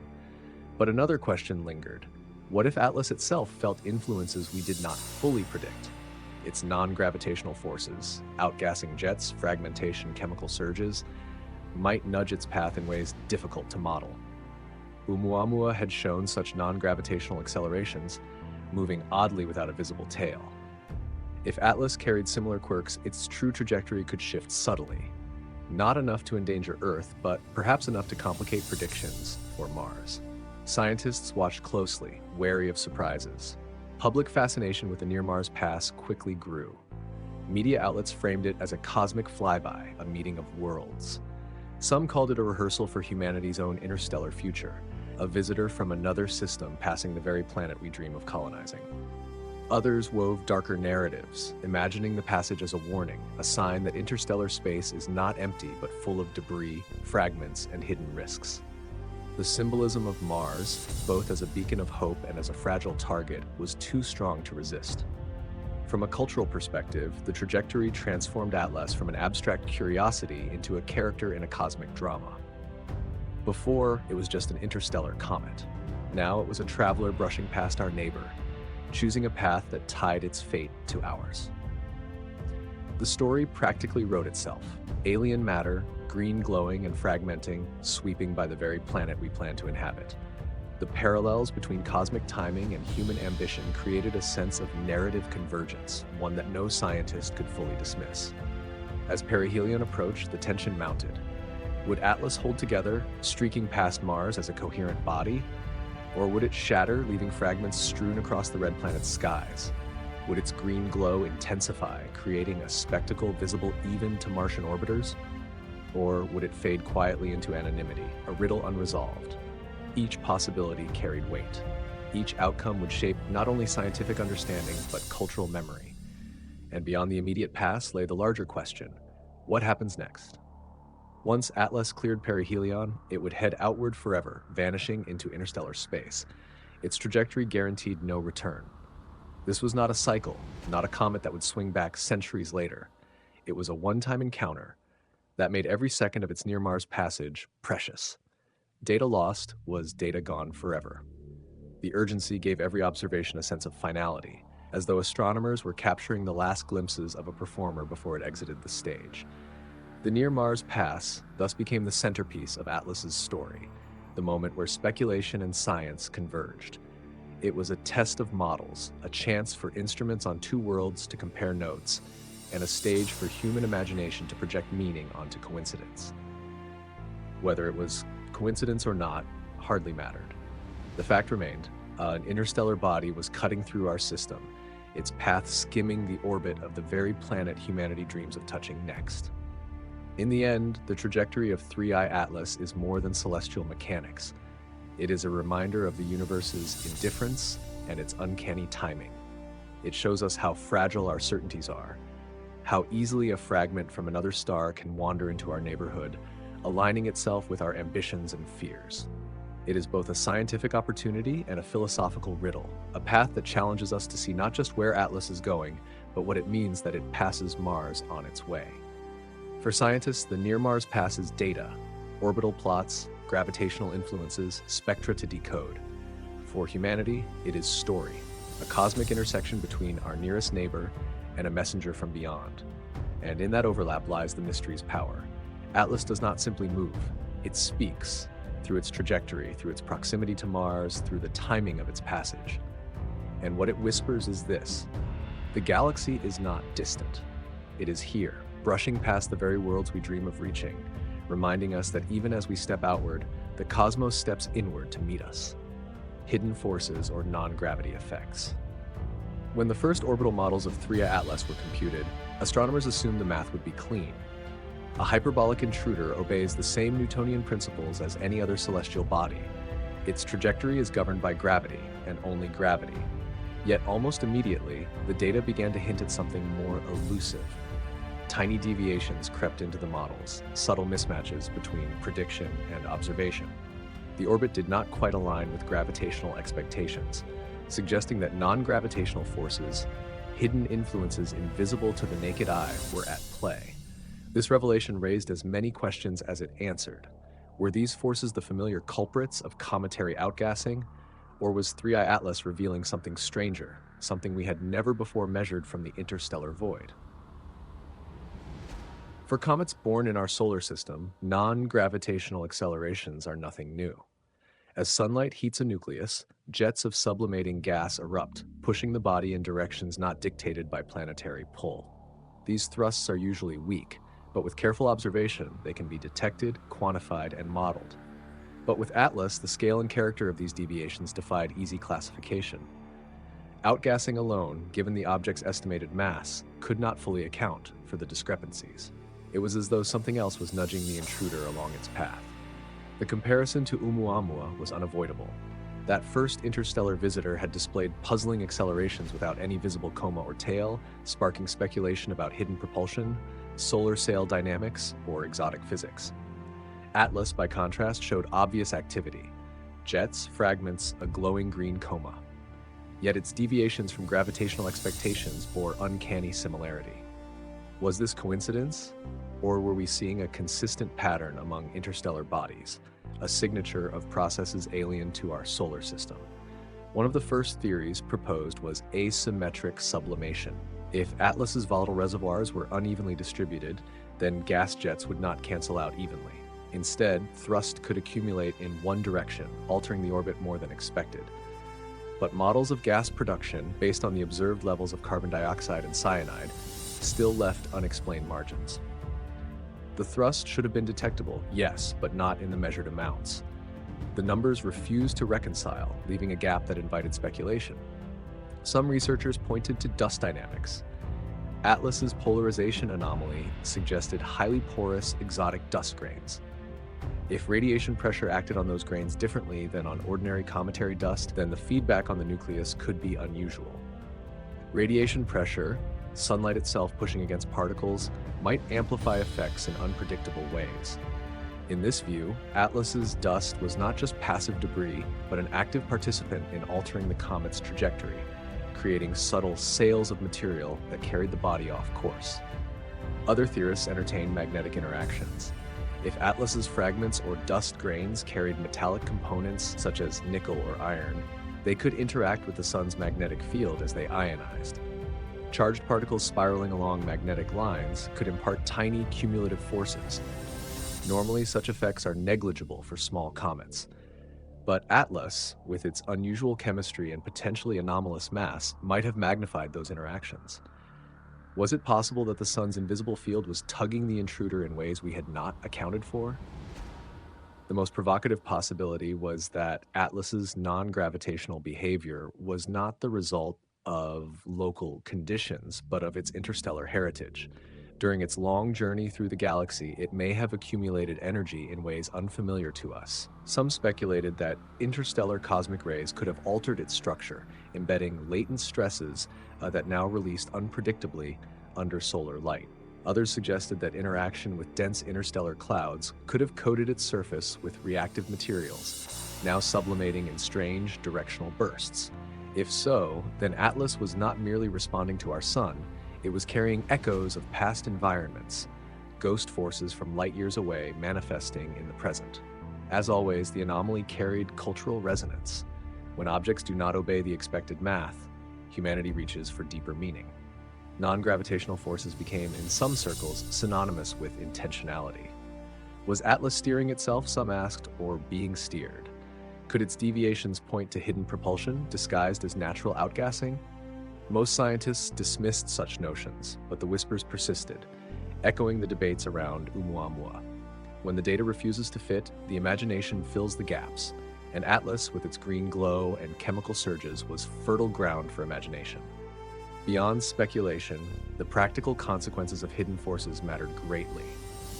If Atlas's trajectory could not be predicted with precision, then planning observations became a challenge. Instruments on Earth, Mars, and space telescopes had to adjust constantly to track it.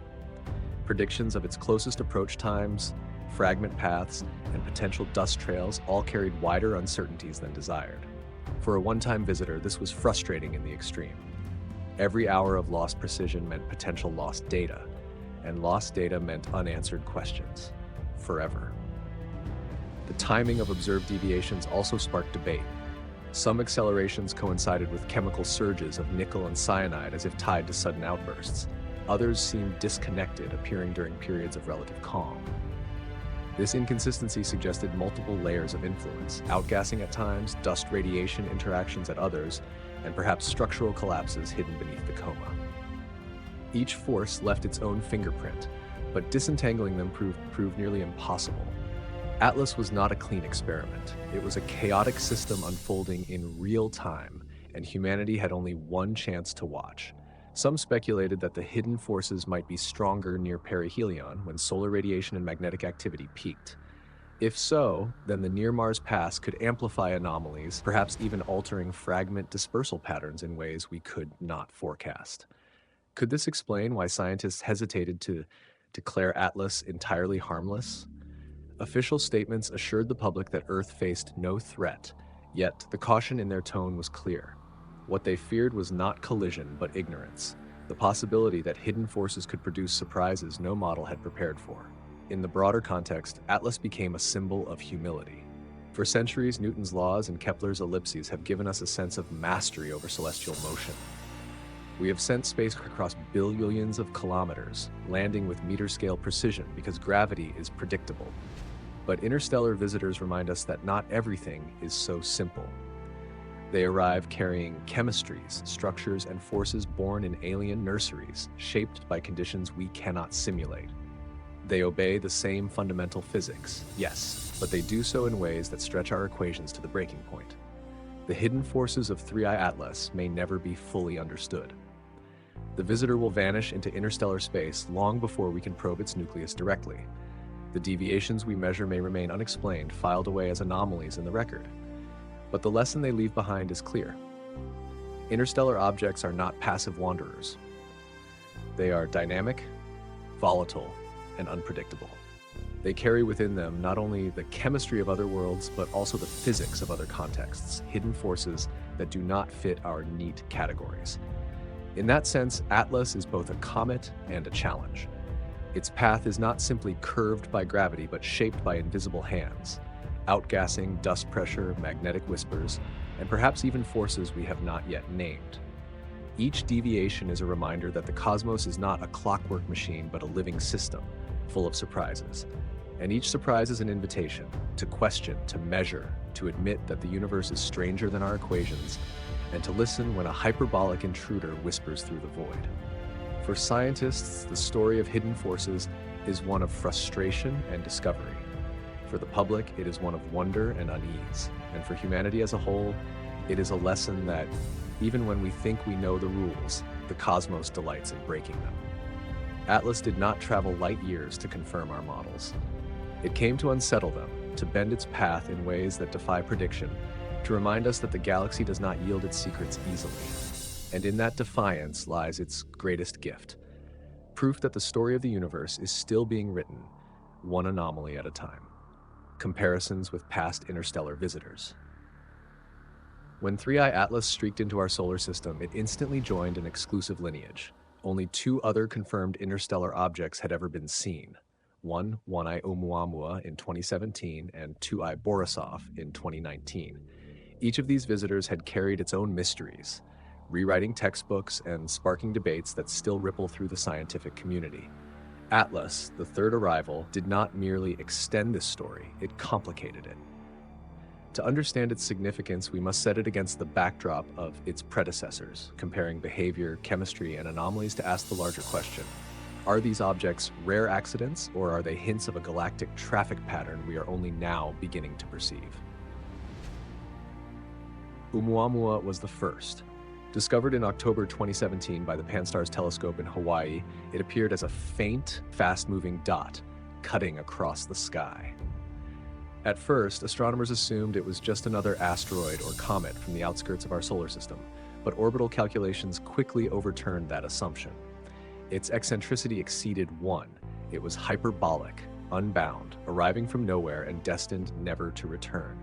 Its velocity made clear it was not a local body, it was the first recognized messenger from the stars. And with that recognition came mystery. Unlike any comet ever seen, Oumuamua had no visible tail or coma. It did not vent obvious gases, yet it showed a strange acceleration as it moved away from the sun. The effect was small but undeniable. Something was pushing it off course. Models of outgassing could not explain the motion, because no outgassing was detected. Its shape estimates, derived from brightness variations, suggested something elongated, perhaps cigar-like, or even pancake-flat. In the absence of a clear explanation, speculation flourished. Was Oumuamua a shard of a larger body, a fragment of an alien planet, or even an artifact, an interstellar probe disguised as a natural rock? Harvard's Avi Loeb famously leaned into the last possibility, sparking one of the most controversial debates in recent astronomical history. NASA and most of the scientific community favored more natural explanations, but even they admitted Oumuamua was like nothing we had seen before. 2 years later came Borisov. If Oumuamua was enigmatic to the point of provoking alien probe theories, Borisov was the opposite, the first interstellar object that behaved exactly as a comet should. Discovered by amateur astronomer Gennady Borisov in August 2019, it looked and acted like a classic cometary traveler. It displayed a bright coma, a distinct tail, and predictable emissions of water and carbon monoxide. Its chemistry, while slightly unusual in ratios, was not beyond the range of comets born in our solar system. Borisov reassured astronomers that interstellar visitors could be familiar, that the galaxy was not entirely strange. But its size, several kilometers across, also startled researchers.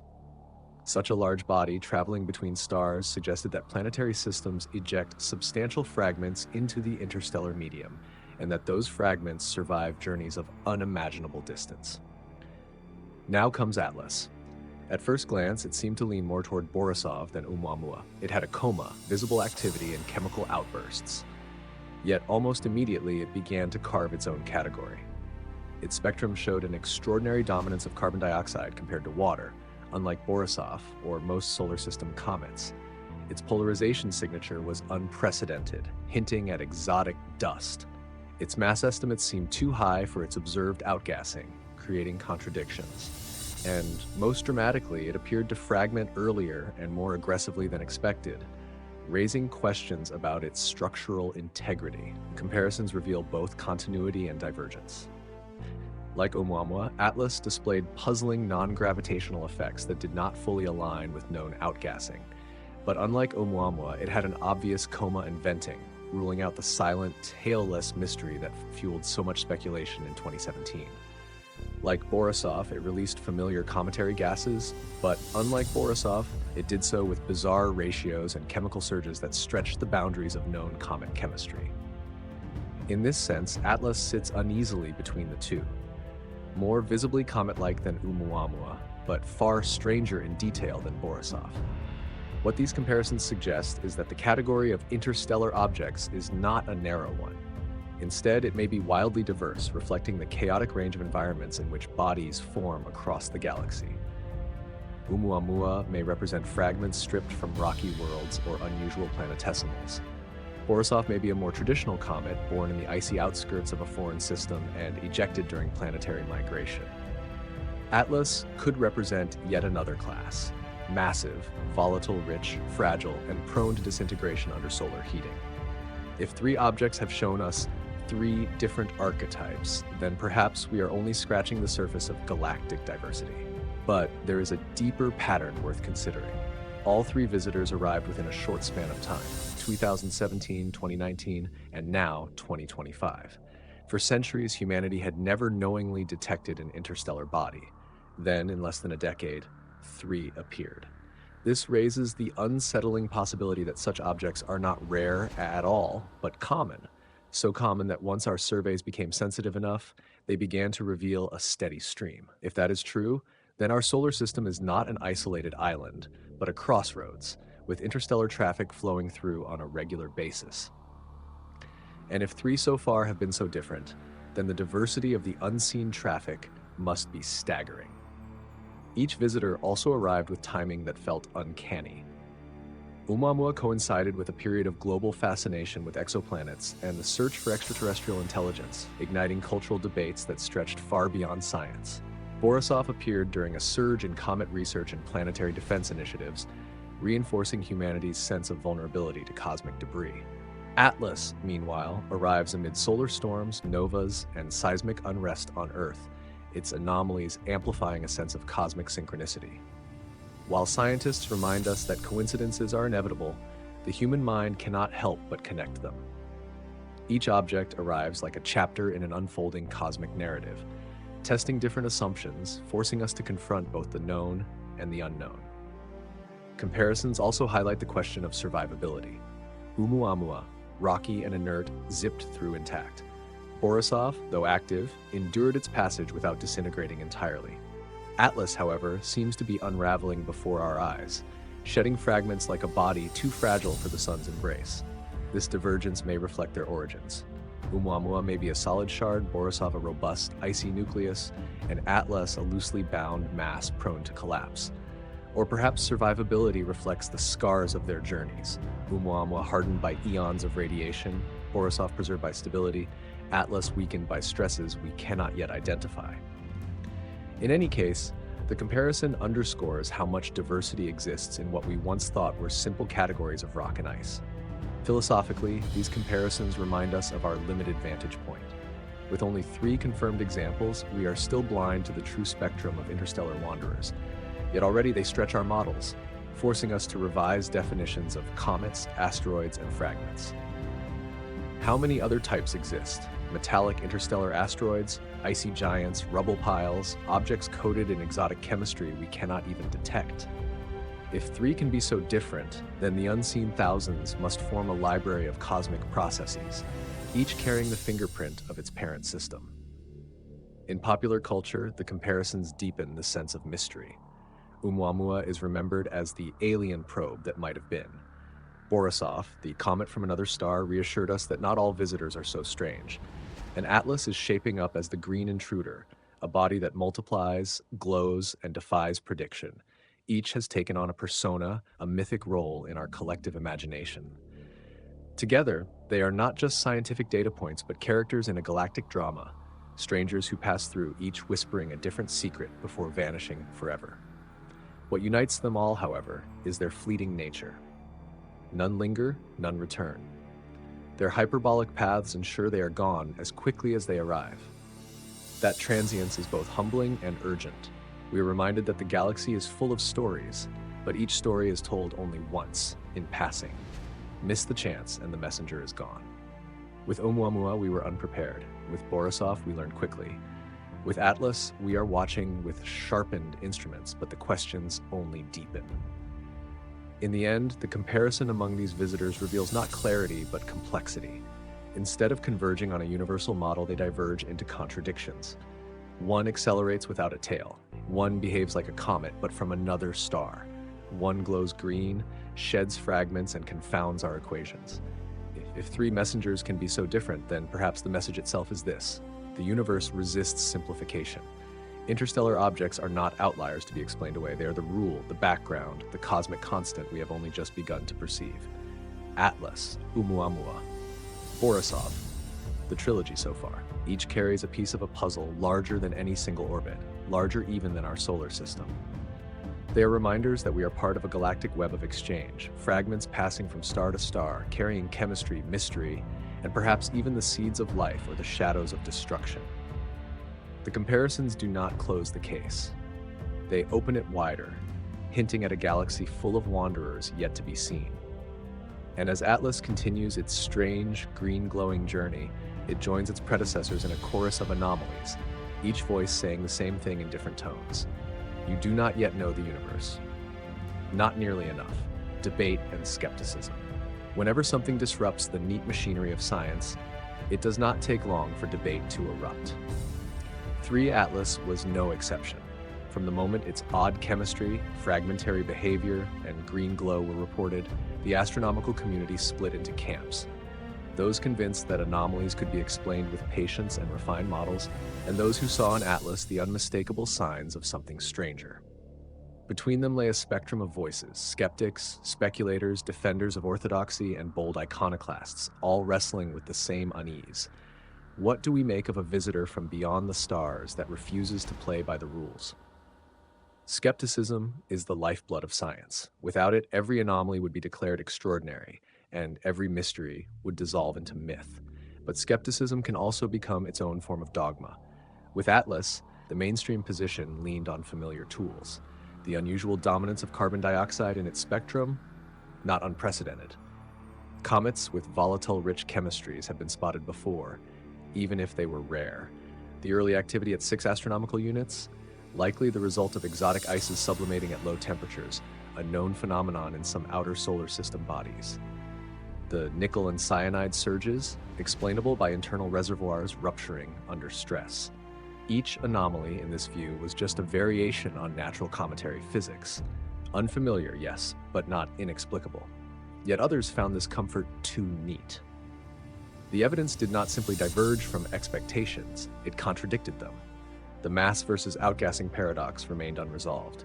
The polarization anomaly had no close analog in the cometary record. The color shift into vivid green was far more pronounced than models predicted, and the claims of fragmentation carried the specter of Atlas not just being different, but fundamentally unstable. For these observers, skepticism meant more than rejecting exotic ideas. It meant demanding deeper answers. Were scientists clinging to familiar explanations because they feared the alternative? The debate quickly broadened into a cultural clash.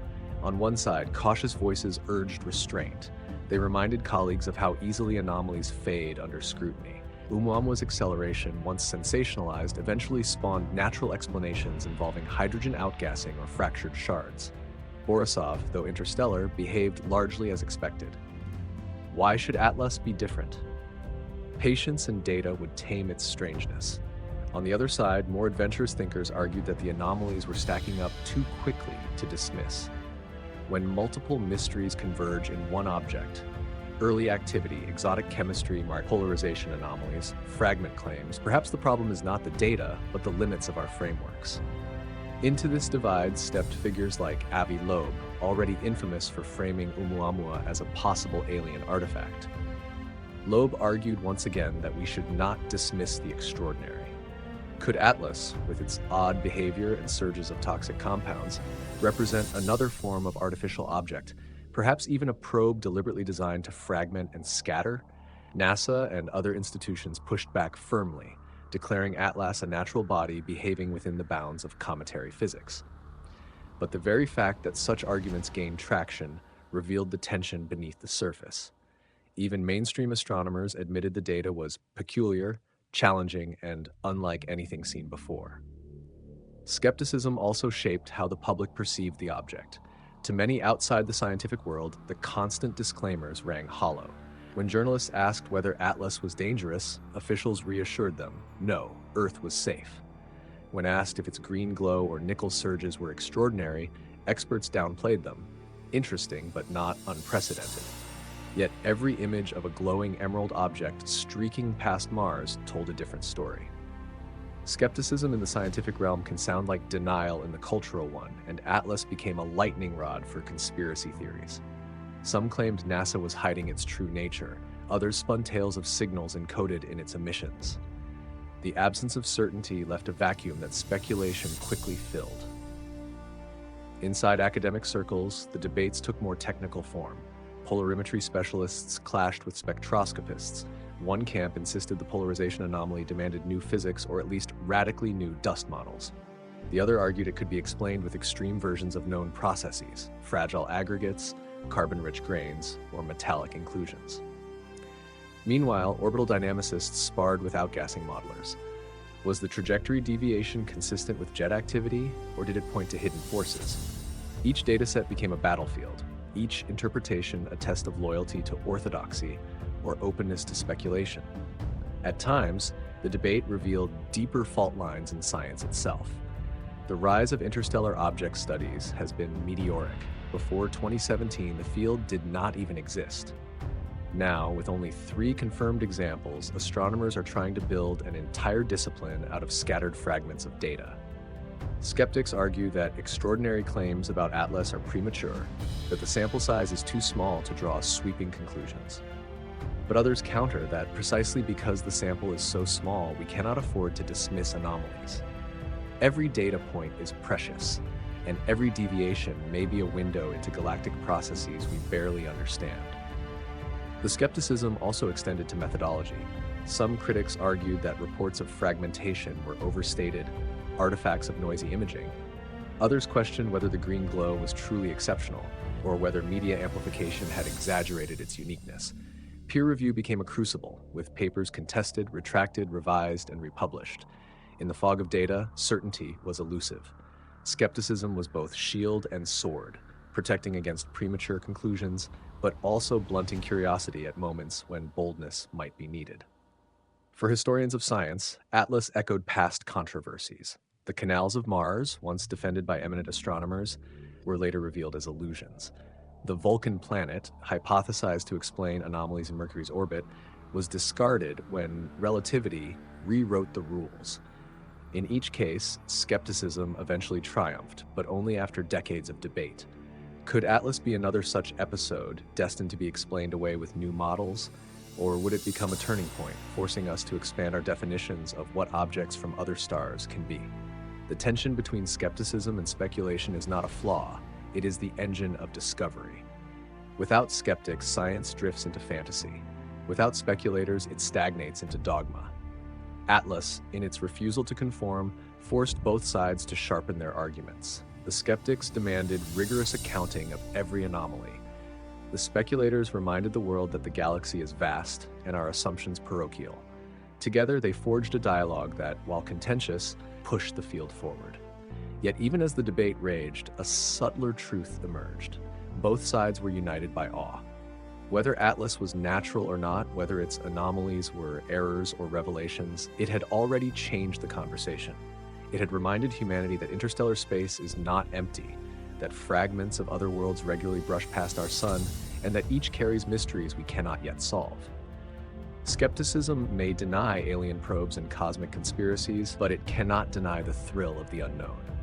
In the end, debate and skepticism are not barriers to wonder. They are its guardians. They ensure that when we claim discovery, it is real, not illusion. They ensure that when we speak of anomalies, we separate noise from signal. And with Atlas, the signal is strong enough to keep both skeptics and speculators awake at night. A green, glowing, fragmenting, hyperbolic visitor from another star refuses to fit the mold. Skeptics demand patience. Speculators demand imagination. And in between, humanity is reminded that the greatest mysteries are those that force us to question not only the universe, but the limits of our own certainty. What to watch next? Every interstellar visitor enters the solar system as a fleeting story. The challenge is not only to measure what we can while it is here, but also to anticipate the moments when its behavior might be most revealing. With 3i Atlas, astronomers know the window is narrow. Its hyperbolic orbit guarantees no return, no second chance, no leisurely decades-long survey, as with comets bound to the sun. Instead, every observation must be targeted like a question fired into the void. Where will the next mystery emerge? What will change as it passes Mars, swings around the sun, and slips back into the darkness? Watching Atlas is not passive. It is an active pursuit, a race against time. The first thing to watch is whether fragmentation accelerates. Already, irregularities in brightness and subtle smudges in imaging hint at multiple bodies trailing the main nucleus. The near-Mars pass and perihelion approach will stress Atlas even more. Will it emerge intact, a single coherent object, or will it shatter into a train of fragments like comets we've seen before? The stakes are enormous. If it breaks apart, astronomers could study the distribution of pieces to learn about its internal structure, how it was built, what layers it holds, whether it is solid, hollow, or a fragile rubble pile. Fragmentation is destruction, but also revelation. It exposes what has been hidden for millions of years. Next comes chemistry. Atlas has already shown itself chemically bizarre. CO2 dominating over water, nickel vaporizing into its coma, cyanide streaming into space in surges. The question now is whether these emissions will intensify as it nears the sun. Will the green glow grow brighter, saturating the sky in emerald? Will new compounds reveal themselves as different layers of the nucleus are exposed? Watching for fresh chemical signatures is like peeling an onion. Each stage of heating reveals a deeper layer of chemistry, a truer story of its origin. If early activity was powered by CO2, perhaps the next stage will uncover hidden reservoirs of ammonia, hydrocarbons, or something stranger still. A critical moment will be solar conjunction, when Atlas slips behind the glare of the sun from Earth's perspective. During that period, Earth-based telescopes will be effectively blind. This is both danger and opportunity. In the silence, Atlas may undergo its most dramatic changes: fragmentation, chemical surges, trajectory deviations. When it emerges again, astronomers will scramble to compare before and after. What disappeared during that blind stretch may carry the most tantalizing clues. Will it return brighter, dimmer, or scattered into fragments? The suspense is unavoidable. Mars's role in the story is also crucial. Its orbit brings it close to Atlas's path, making it an unintended witness. Orbital probes around Mars could detect dust streams or analyze how alien particles interact with the Martian atmosphere. If fragments fall into Mars's sky, they could burn as meteors, brief streaks of interstellar light visible to robotic eyes. What to watch next, then, is not just Atlas itself, but how Mars responds. Could humanity's machines on another planet become our first instruments to study interstellar debris up close? Even a faint detection would be historic, proof that fragments of another star system reached the skies of a neighboring world. On Earth, telescopes large and small will continue to track Atlas's changing light curve. But beyond raw data, astronomers will be watching for patterns. Do its brightness surges coincide with solar activity, like coronal mass ejections or solar wind bursts? If so, then Atlas may be interacting with the sun's magnetic environment in ways no comet before it has. Do its fragment trails align with predictions, or do they drift, hinting at hidden non-gravitational forces?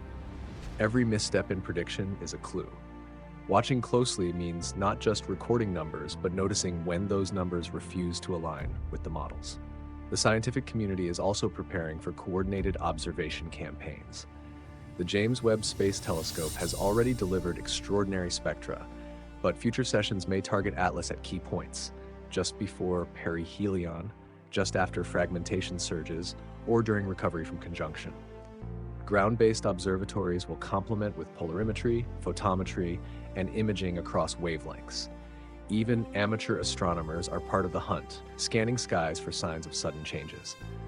What to watch next is not simply Atlas, it is the mobilization of global eyes on a single cosmic riddle.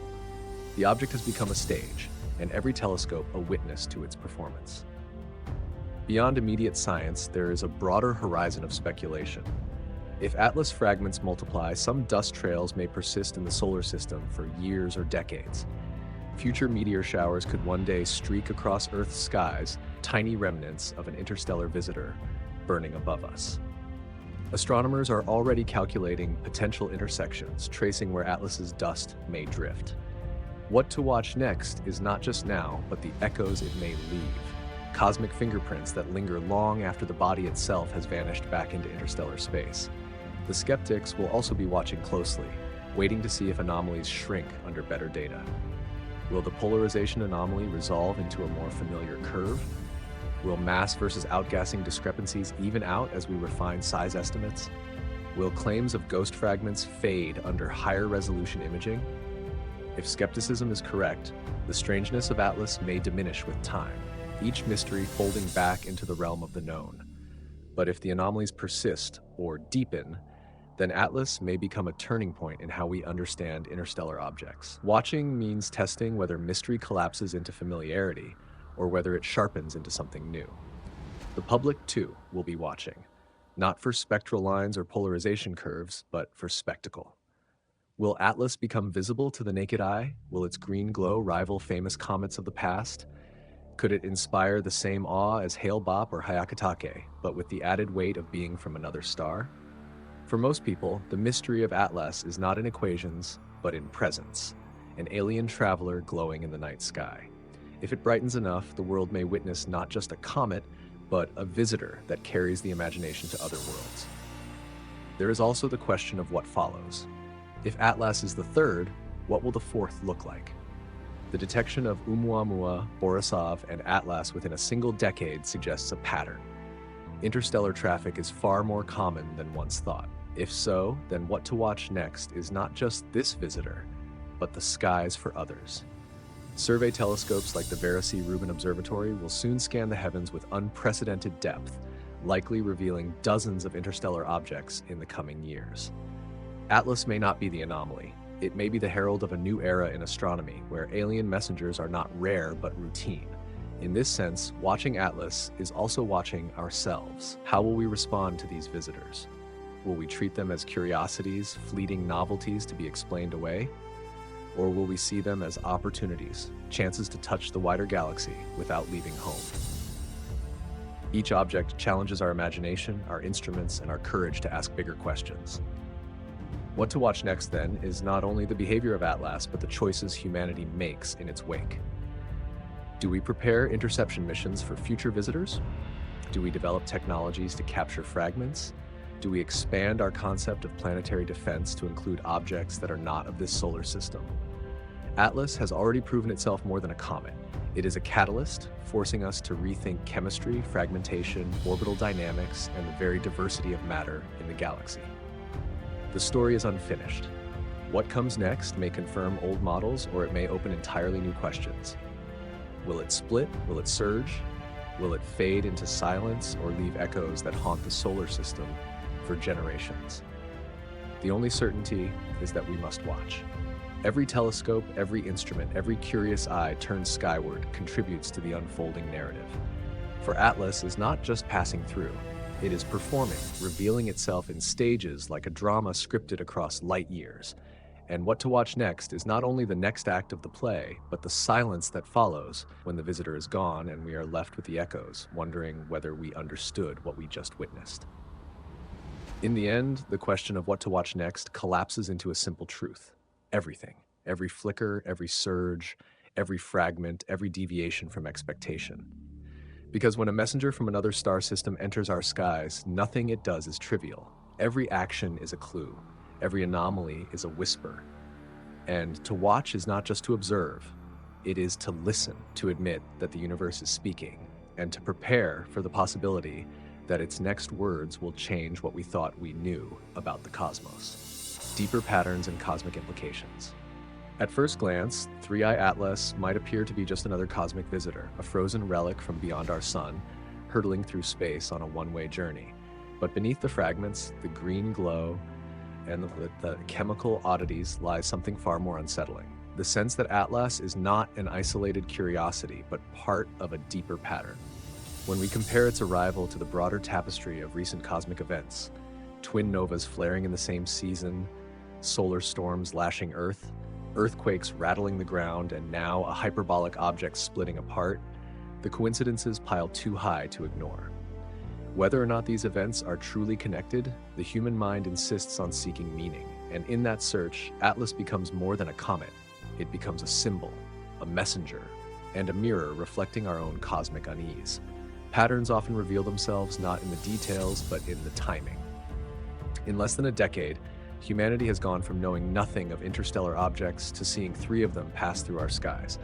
Oumuamua in 2017, Borisov in 2019, and now Atlas in 2025. Each has behaved differently. One elongated and tailless, one cometary and familiar, one fragmenting and chemically bizarre. Yet together they sketch a story. Our solar system is not a quiet island, but a crossroads. Fragments of alien systems drift through with a frequency that once seemed impossible. The deeper implication is staggering. If 3 have been spotted in so short a time, how many thousands must have passed unnoticed before our telescopes grew sharp enough to catch them? And how many more will follow in the coming years? The pattern points to abundance, not rarity. The galaxy, it seems, is far more interconnected than we imagined. But the patterns are not only statistical, they are symbolic. Atlas does not arrive into a vacuum of meaning. It comes at a moment when human eyes are already turned skyward, when Mars is being prepared as the next frontier, when solar storms remind us of our fragility, and when science and speculation collide in daily headlines.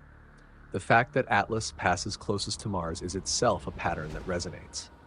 Here we are, planning colonies and missions, only to have an alien fragment sweep by the very world we dream of settling. Is this mere coincidence? Or does the cosmos, through timing alone, remind us that our ambitions unfold within a universe not indifferent but profoundly entangled? On a scientific level, the implications cut deeper. If Atlas is fragmenting, scattering pieces of itself into the solar system, those fragments are not just rocks. They are samples, raw material from a star system we will never visit. Each shard carries chemistry forged in alien nurseries, shaped by conditions different from our own. If fragments fall toward Mars, they may embed themselves in its soil, waiting centuries for human hands to uncover them. If dust trails sweep across Earth's orbit in the far future, we may one day witness meteor showers of alien origin, tiny streaks of light that began their journey before humanity itself existed. The implication is profound. Interstellar objects are not just visitors.